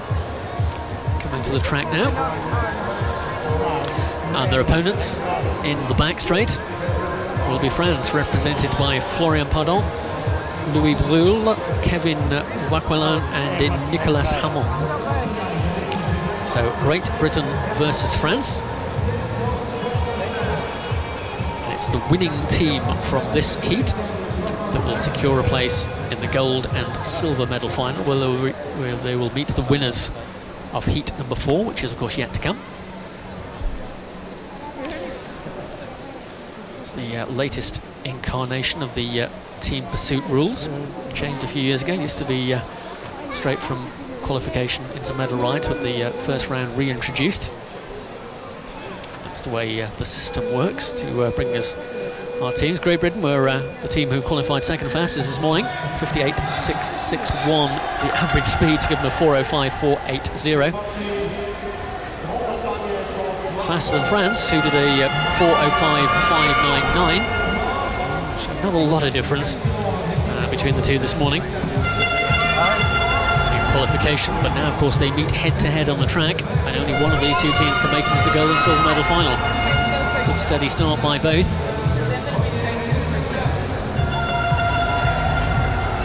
Inseparable, just 0.24 of a second between the two teams.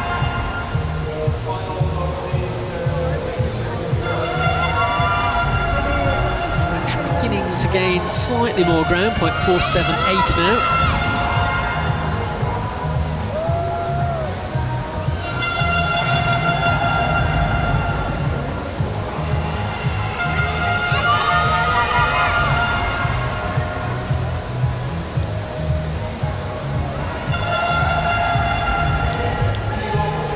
So the completion of the opening kilometre, France in 1:03.625 and Great Britain 1:04.441.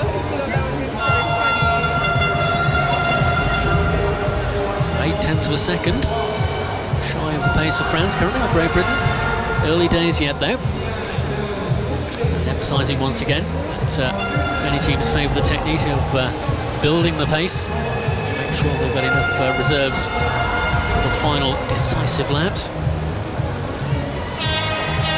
Team coach for each squad walking the line to keep the riders informed.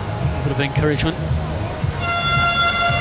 Make sure the schedule is being adhered to. And Great Britain have started to come back a little now. 0.250 is their deficit now. Will Tidball on the front currently for Great Britain. French team being led by their man Kevin Vauquelin. So both teams with all 4 riders, and the completion of the second kilometre, it was still advantage France, but by just 0.3 of a second. Deficit still stands 0.249. Britain slowly clawing their way back. French, though, still going well, and Great Britain have lost their first rider. Max Rushby is the man who's been jettisoned, so the remaining three for Great Britain, Will Tidball, Zach Bridges and Ethan Vernon, have to finish this one. Still all four riders for France. It'll be interesting to see what position is at the completion of the third kilometre. I think Great Britain have eased ahead here. 0.645 of a second now in favour of Great Britain. Oh, and they've lost their third man there. A crash in the Great Britain team. Oh, we're seeing disaster upon disaster here in this team pursuit competition. With Great Britain losing their third man. So that will deny Great Britain the opportunity to record a time here. Remember, it's the third rider's time that counts. Well, disappointment for Great Britain. And the French will continue to record the time.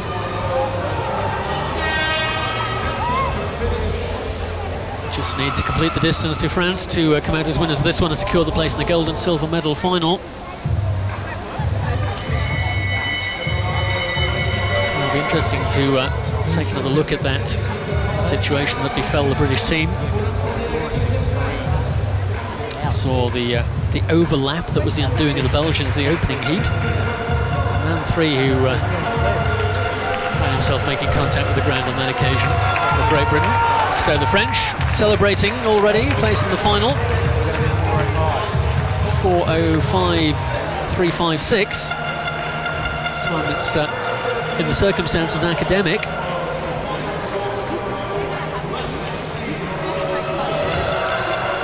got the long shot of the Great Britain squad as they approach their home station in the back straight. Oh, and you can see there rider countdown. Well, he was third man in the string, but as I emphasise once again, it is millimetres in between success and disaster in the team pursuit. And Great Britain, unfortunately, getting those ominous three letters against the result as well. DNF did not finish. Same fate, of course, befell Belgium in Heat 1.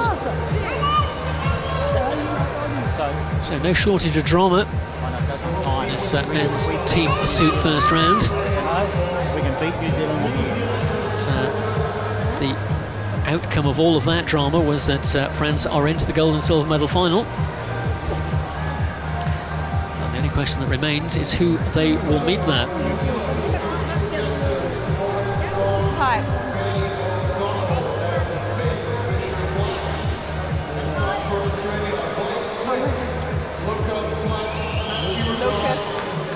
Fourth and final heat will feature the team of New Zealand, who will start in the home straight. And they'll be represented here by George Jackson, Corbin Strong, Bailey O'Donnell and Finn Fisher-Black. And it's an all-Antipodean affair because their opponents in the back straight are Australia, represented by Blake Quick, Lucas Plapp, Matthew Rice and Luke White. Well, both teams with riders clearly well suited to this discipline. We have a Strong in the New Zealand team and we've got a Quick in the Australian team. But it's who will be strongest and quickest at the conclusion of this heat and who will go into the gold and silver medal final against France tomorrow.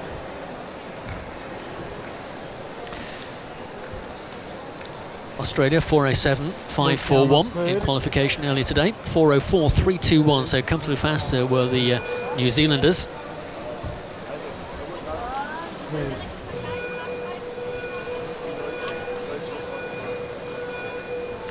Countdown completed, and away we go. Oh, and we have a false start.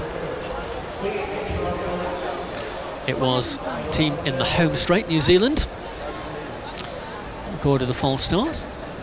Latest technology, did mention this a little while ago, that we now have an indication from our electronic timing system of the team responsible for false start by the flashing of the indicator lights on the top of the lap board of the offending team. So the false start in a team pursuit is generally one of the riders above the gate, crosses the line ahead of the man in the gate.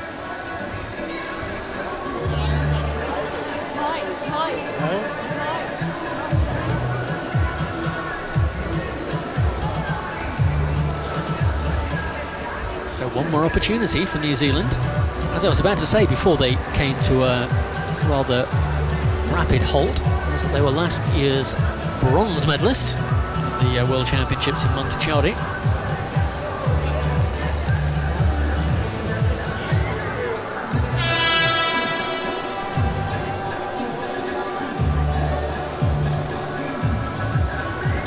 Last year's champions, Russian Federation, of course, languishing in one of the first two heats in this first round, so no opportunity for them to challenge for a retention of those gold medals.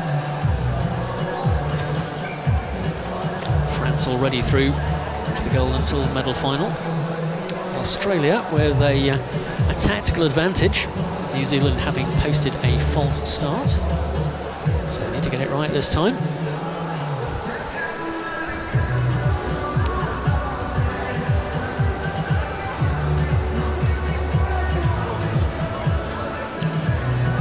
So upsets the concentration of both teams, in fact. Not only the team who commit the indiscretion, but of course the opponents as well, who'd got themselves into the mindset of heading around this velodrome for 20 laps of the track. They too had to, of course, stop and take the restart. So they need to keep the focus. And the New Zealanders need to make sure that they don't commit a second indiscretion. There are markings on the track where the bikes line up in a line and separated by the designated distance.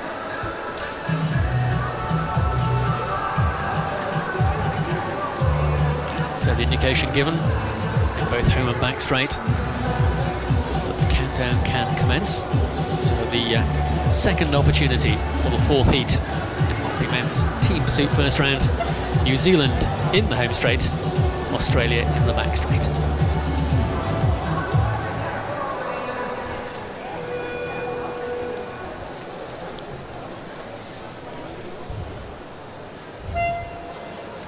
It's focusing on the handlebars of the machinery there, of course, full aerodynamic kit employed, as you would expect, in a competition which is determined by time.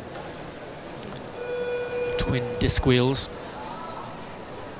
aerodynamically shaped helmet, the fared-in visor as well, and of course the extensions on the handlebars that allow the riders to adopt the aerodynamic time trial position. Vital dimensions of the bicycle checked by our officials before it's brought to the track. It's a minimum weight for bike as well, 6.8 kilograms. And no problems with the start that time. And pretty evenly matched. Just a slight deficit for New Zealand, being careful that they didn't commit a second false start. That's given the Australians an early advantage of 1.2, now to 1.3 seconds. Remember, New Zealand were comfortably faster in qualification this morning. 4:04.321 compared to the Australian team's 4:07.541.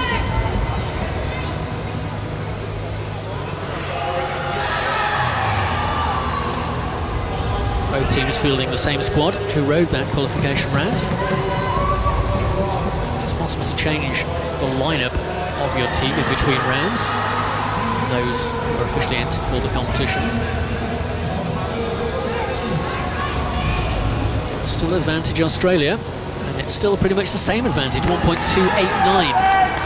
So New Zealand have to start to lift the pace. Neat change there by the team in the black and white, New Zealand, so too the Australians.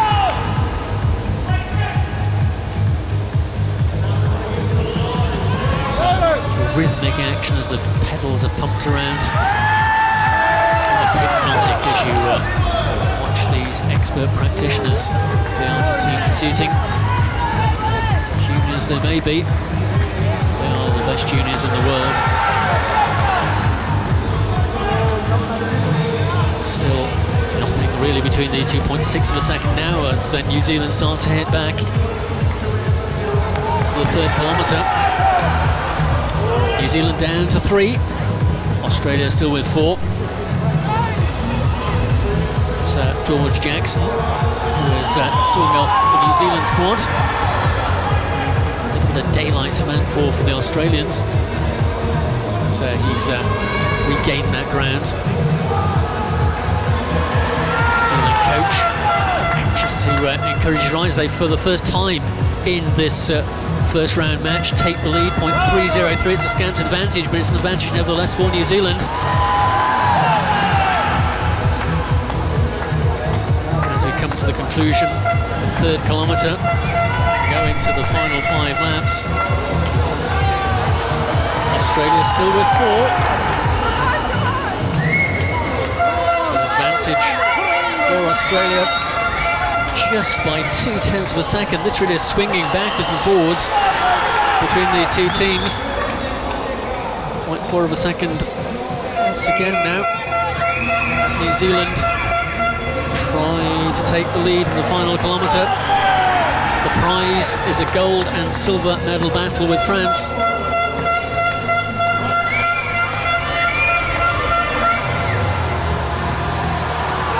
New Zealand starting to pull ahead, and a gap to man 3. They're down to 3, the Australians, and the third rider's got to close that gap up to man 2. He's done so. The New Zealand looking as though they have got the better reserves of power in the closing laps as they go through the bell. Australians have lost a sizable amount of ground in that closing lap, and as they line up for the finish, it is New Zealand who are the winners of Heat 4. And the team of New Zealand will progress into the gold and silver medal finals. Last year's bronze medalist will improve on that. But will it be gold or silver? We'll find out when they meet France in that final tomorrow.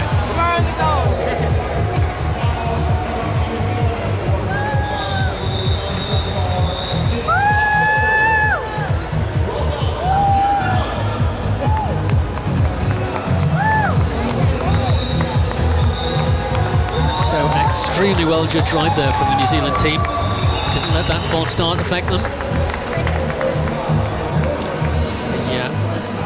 Marshal their forces very well indeed. Were the first to go down to 3. Were also in the position where they had the reserves of strength to come back against the Australians, who led right up to the conclusion of that third kilometre and hit back in the final 2 laps and secure victory. Came back strong, didn't they?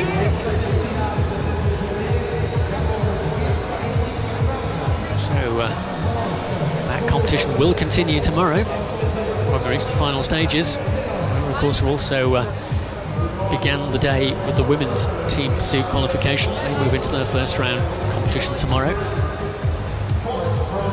Also riding the final tomorrow evening session.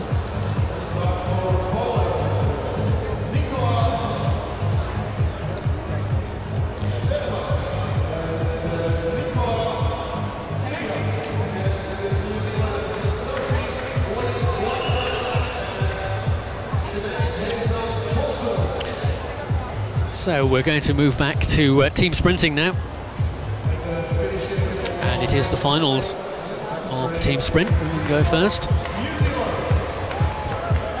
and the first final will be for the bronze medal.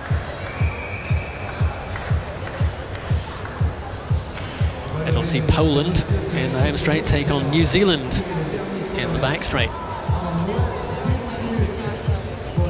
So the Kiwis having a good opening day here. Place secured in the men's team pursuit final. Now the prospect of the opportunity of a bronze medal here for the women's team sprint squad, but they need to beat Poland in order to achieve that.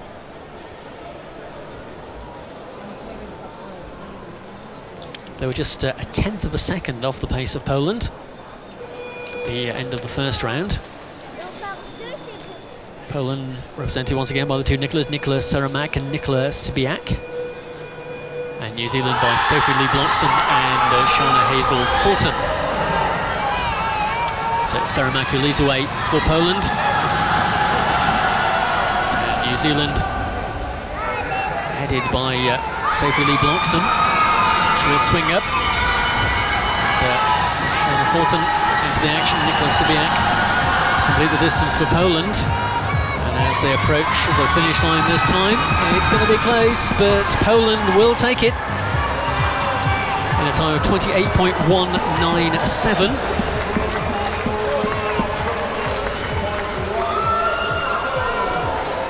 And the time for New Zealand, 28.723. So bronze medal for the team of Poland in the women's team sprint.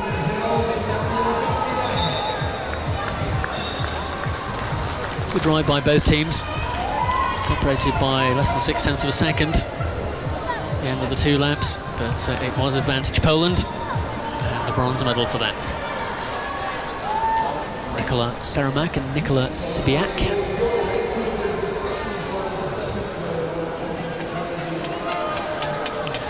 And it's 4th place overall for New Zealand in the women's team sprint for Sophie Lee Bloxham and Shana Fulton.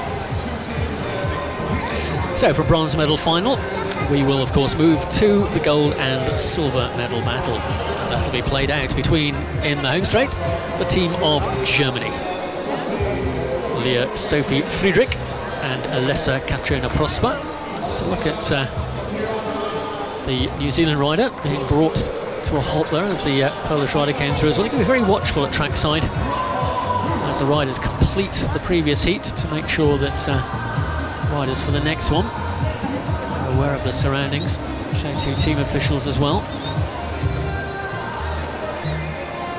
So Germany and China in the gold and silver medal final. Team of China in the back straight, Min Li and Ji Fanghu.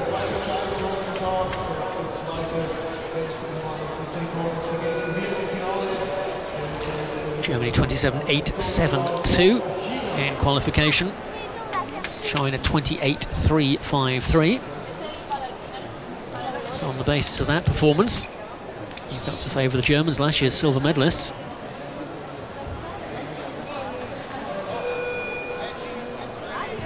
It's like changing the lineup for Germany. They've brought in Alessa Propster into this final to replace Emma Gotts. Sophie Friedrich leads away for Germany, and for China, settling into her saddle is Min Li. Slightly faster start for Germany, so they've got the upper hand going into the closing lap. Germany versus China for the gold medal. Around the final bend for both teams, but on the line it will be Germany who will take it in a time of 28.026. So gold medal in the women's team sprint for Germany. The celebrations have already begun. And the silver medal taken by the People's Republic of China in 28.342. The time for Germany, 28.026.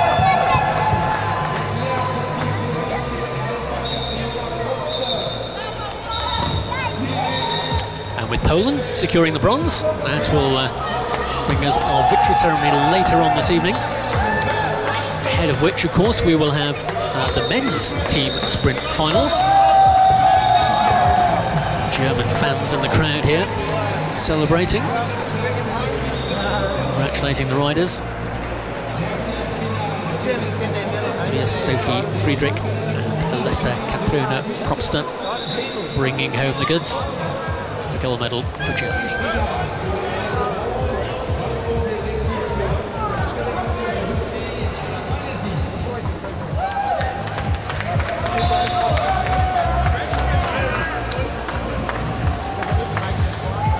Well, if you were with us earlier in the evening, you saw a very dramatic first round of the men's team sprint. Team of Russian Federation having a problem at the start, being given a rerun. That's put them into the final for the bronze medal. They overcame India in that first round of the competition, but couldn't go faster than France or Poland, who we will see in the gold and silver medal final. But, the battle for bronze is first on track, and Russian Federation will start in the home straight, represented by Danil Komkov, Ivan Gladchev and Danila Berklakov. And in the back straight, the team of Malaysia, Mohamed Modkadir, Amar Daniel Masri and Mohamed Sarong. The bronze medal final for the men's team sprint. 3 laps of the track.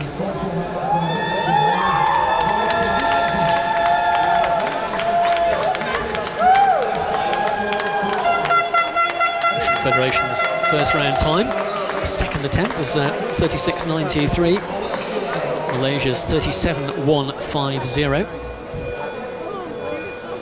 So again, very little to separate these two. The previous round, marginal advantage for Russian Federation. Teams successfully away. A little wiggle of the back wheel there for the lead rider for Malaysia.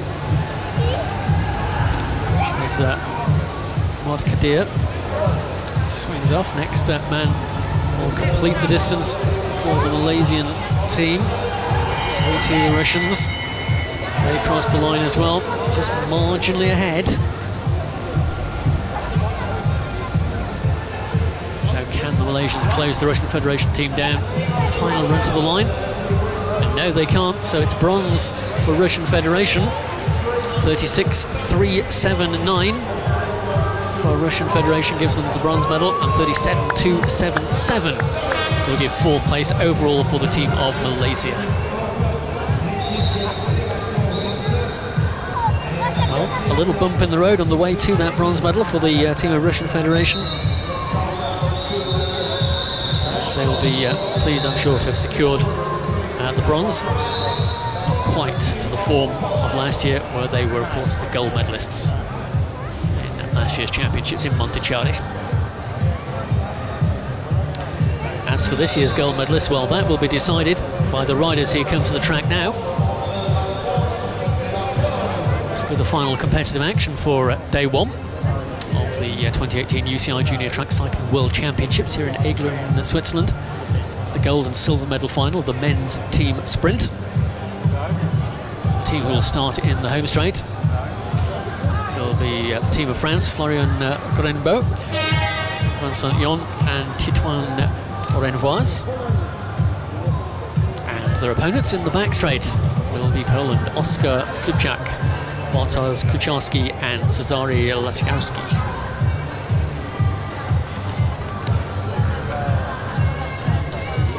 Again, reflecting on the form we saw in the first round a little earlier this evening.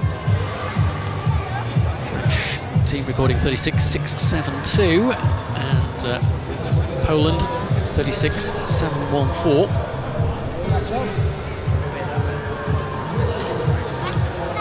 So Russian Federation already with the 3rd step on the podium, but France and Poland now to fight out the top 2 steps.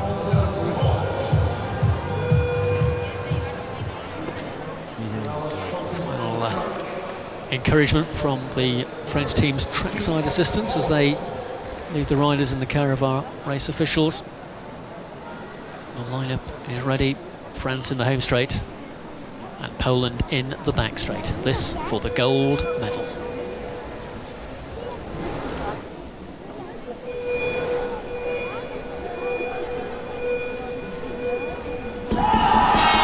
French launch away from the line.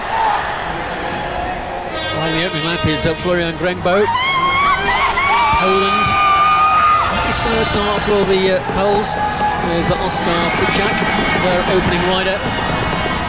French beginning to press home the advantage already. 0.8 of a second to the good, with 1 lap to go.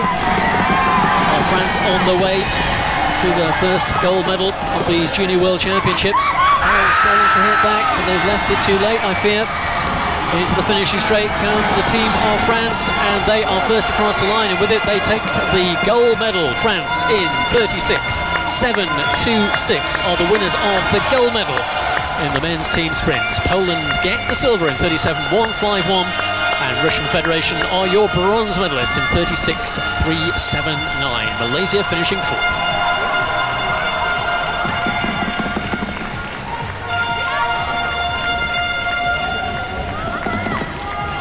Well, Well, celebrations as you might expect.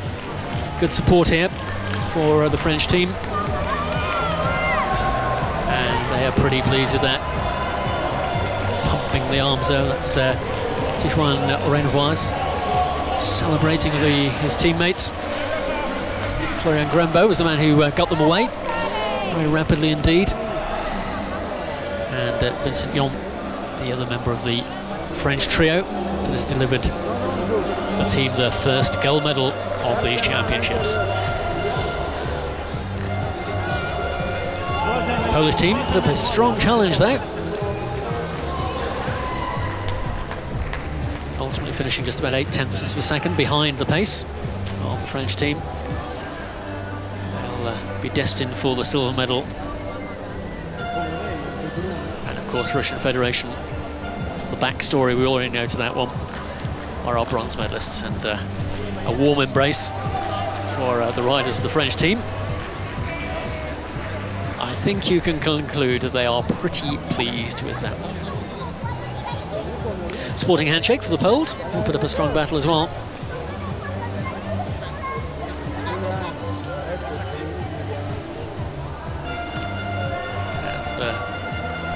And a good position there for the Polish team. Silver medal as they confirm they too. Oh, bit of a interesting carrying your teammate around the track going on there for the irrepressible Florian Grembo. And the French celebrating. They've managed to find a French flag. There's always one handily placed when you come to the end of a final and you secured the gold medal. And that'll be draped around the shoulders as they continue the celebrations, as they make their way towards the presentation podium. Our first presentation will be for the women's team sprint. Let's give the French team a little more opportunity to celebrate and also to get themselves ready for their journey to the podium. As I mentioned, that was the final competitive action on the track here today, the opening session. Just look back at that great ride from the French team. Final leg, and the medal delivered by Tijuan Renvoise, celebrating.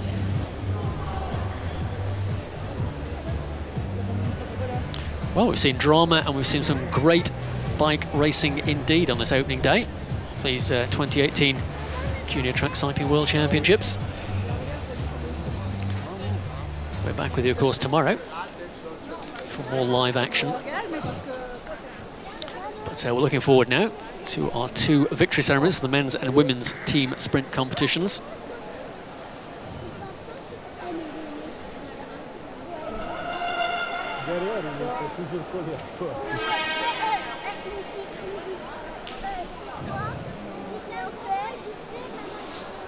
Centre of the track down there, packed full of riders.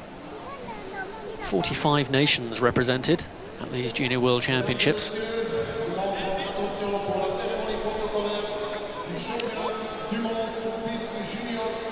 And we're about to bring our medal winners onto the podium for the women's team sprint.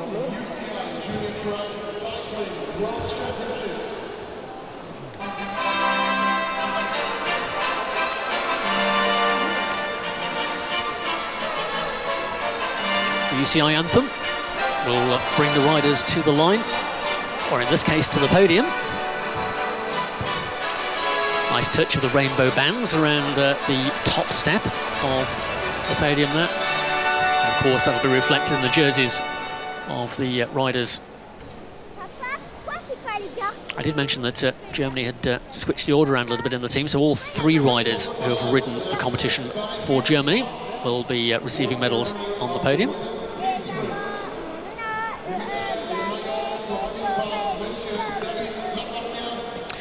Medals will be presented by David Lepachon, the president of the UCI.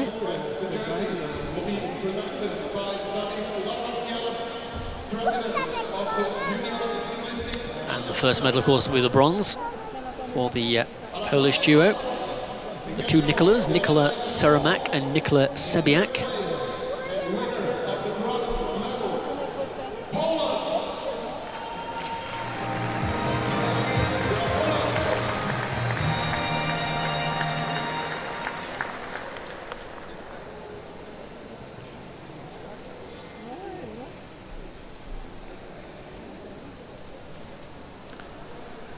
We move on to the silver. And the riders who will receive the silver medal representing the People's Republic of China are Min Li and Zhu Fanghu.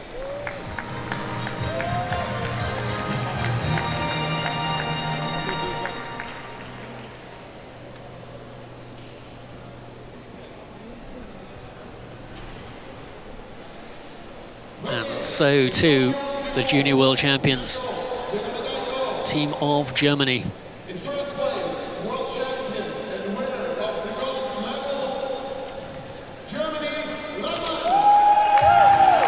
So the three riders here who have been involved in the various rounds of the competition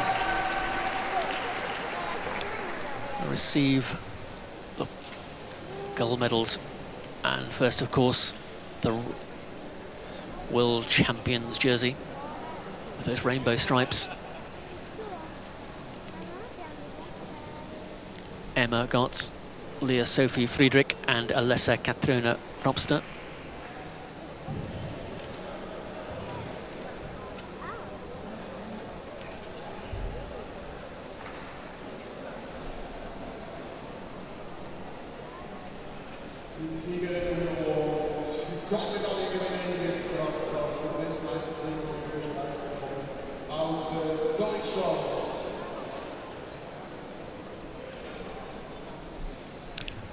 Still to receive the medals, and of course the flowers will also be presented before we hear the national anthem of Germany.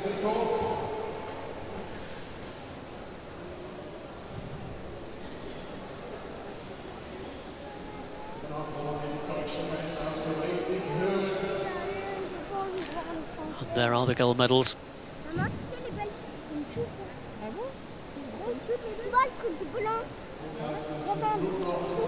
The junior women's team sprint champions are Germany.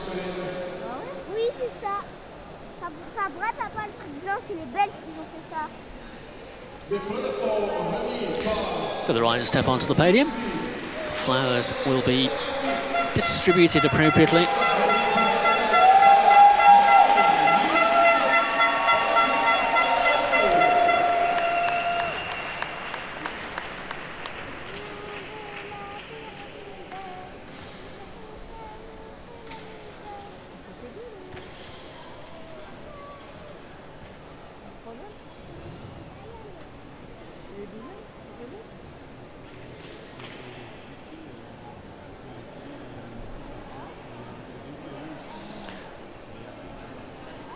And finally to the part of the medal ceremony that often brings a little tear to the eye of those riders as they hear their nation's national anthem.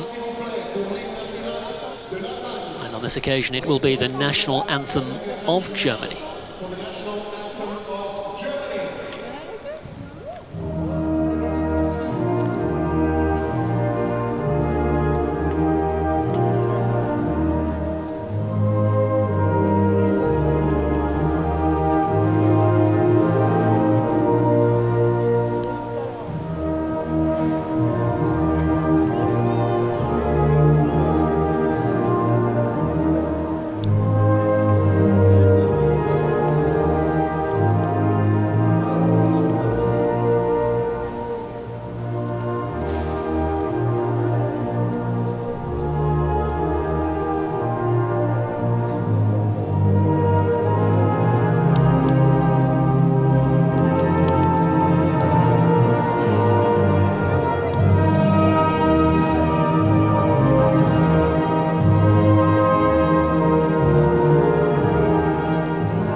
So the applause rings out. Our medal winners in the women's team sprint. Gold medal for Germany, silver medal for China, and the bronze medal for Poland.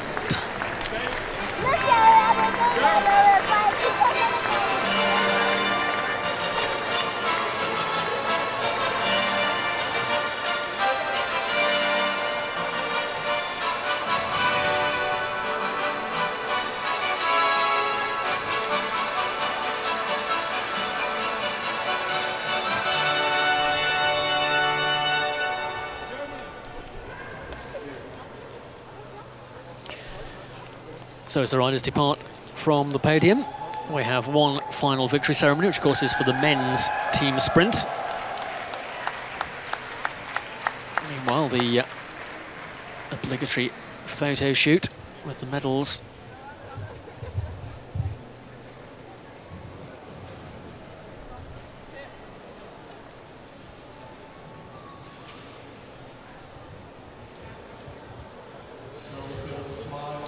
Sometimes the photographers try to encourage the riders to bite the medal just to prove it's the real thing, but on this occasion I think they're convinced anyway. So as they get ready for the jersey signing, we will get ready for the men's team sprint victory ceremony.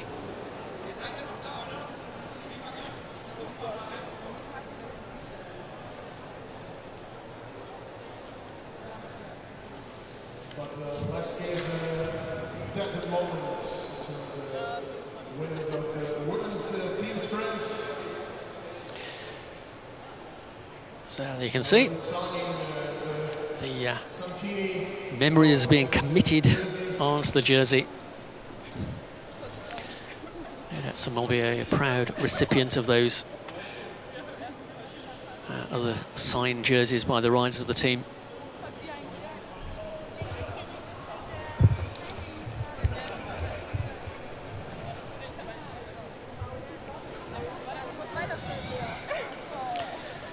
So if you're looking forward to the action tomorrow, I can give you a little taster to whet your appetite. We have got sprinting tomorrow, start of the women's sprint competition. Men's keirin, also qualifications taking place tomorrow. We have got continuation of the women's team pursuit, which is at its first round stage. And of course the conclusion of the men's team pursuit. Men's scratch race. And of course the keirin finals coming up later on in the evening for the men. So that's the way tomorrow looks. And of course we'll be back with you live. But now we can go back to the podium because we're going to bring you the medal ceremony for the men's team sprint.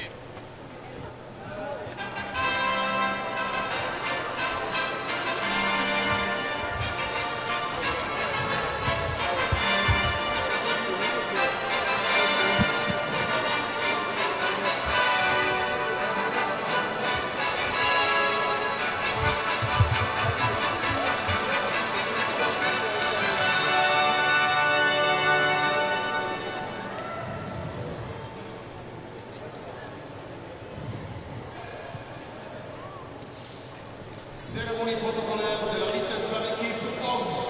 Award ceremony of the men's team sprint. Les médailles et les maillots sont remis par Monsieur David Lapartien, président de l'Union cycliste internationale. The medals and the jersey will be presented by Mr. David Lapartien, president. So once again, the Russian Federation team changed their lineup between the first round and the final. So all four riders who have contested the team sprint will be recipients of the bronze medals. Daniil Komkov, Ivan Gladchev, Danila Berkolov and Mikhail Shmagin.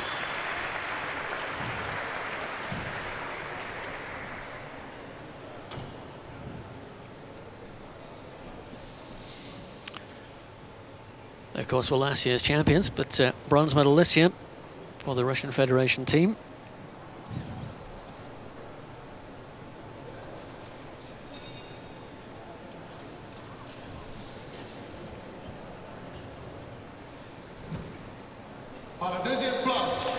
So that's the bronze medals awarded to the Russian Federation. Moving now to Poland.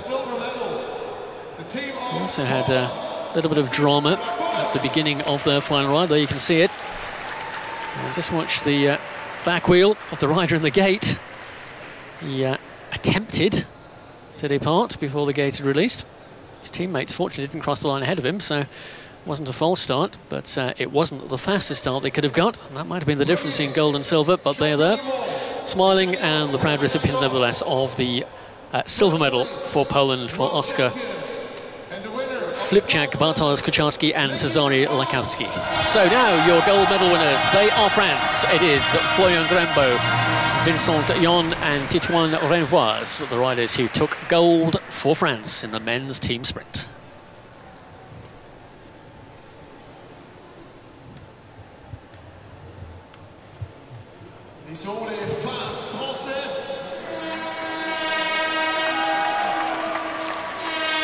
The rainbow bands that mark out the world champions jersey.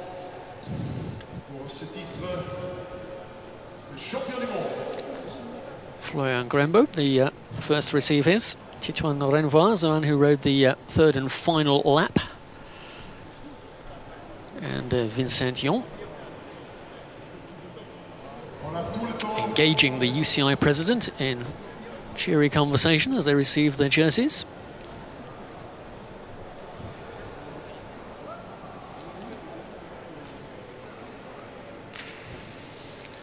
Shortly to be followed by the medals and the flowers.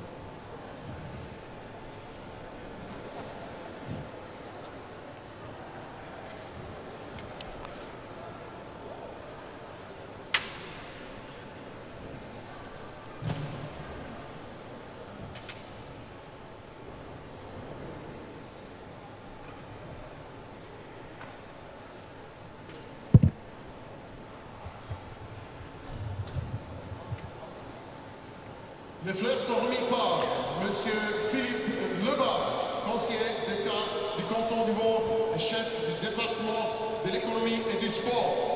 The flowers will be presented by Mr. Philippe Lebas, State Councillor of the canton of Vaud and head of the economy of sport department.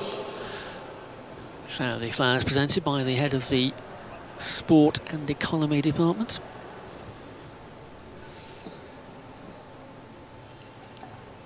Russian Federation, first to receive the blooms, closely followed by Poland.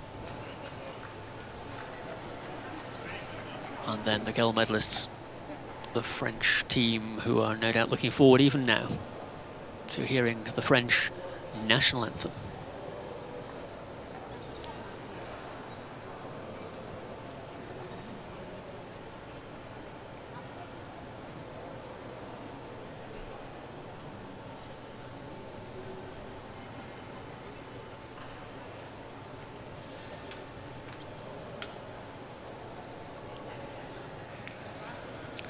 So they'll step onto the podium,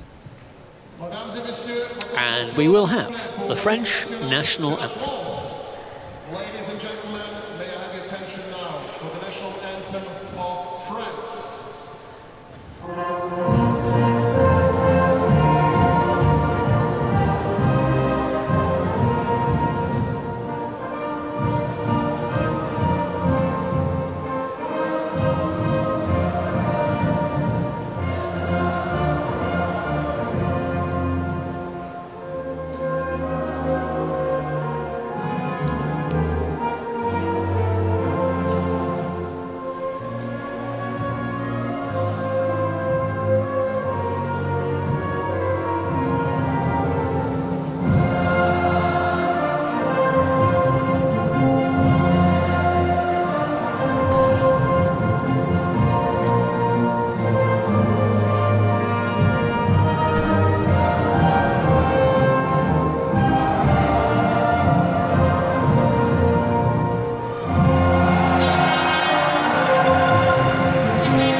Vincent Yon and Titouan Renvoise, the World Junior Men's Sprint Team Sprint Champions. The men's team sprint to the Russian Federation, Poland, and the new world champion from France.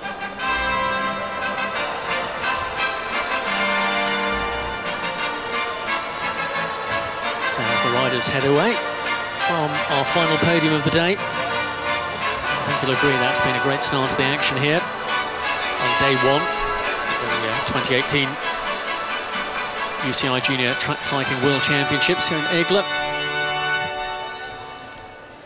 There's the medal table after the first day, and you can see Germany top the table with 2 medals in total, 1 gold and 1 bronze. Second place for France with that gold medal as well, and Republic of Korea in joint second place also with 1 gold medal. So that is the medal table after our first day of action. More opportunities for medal winning, of course, tomorrow.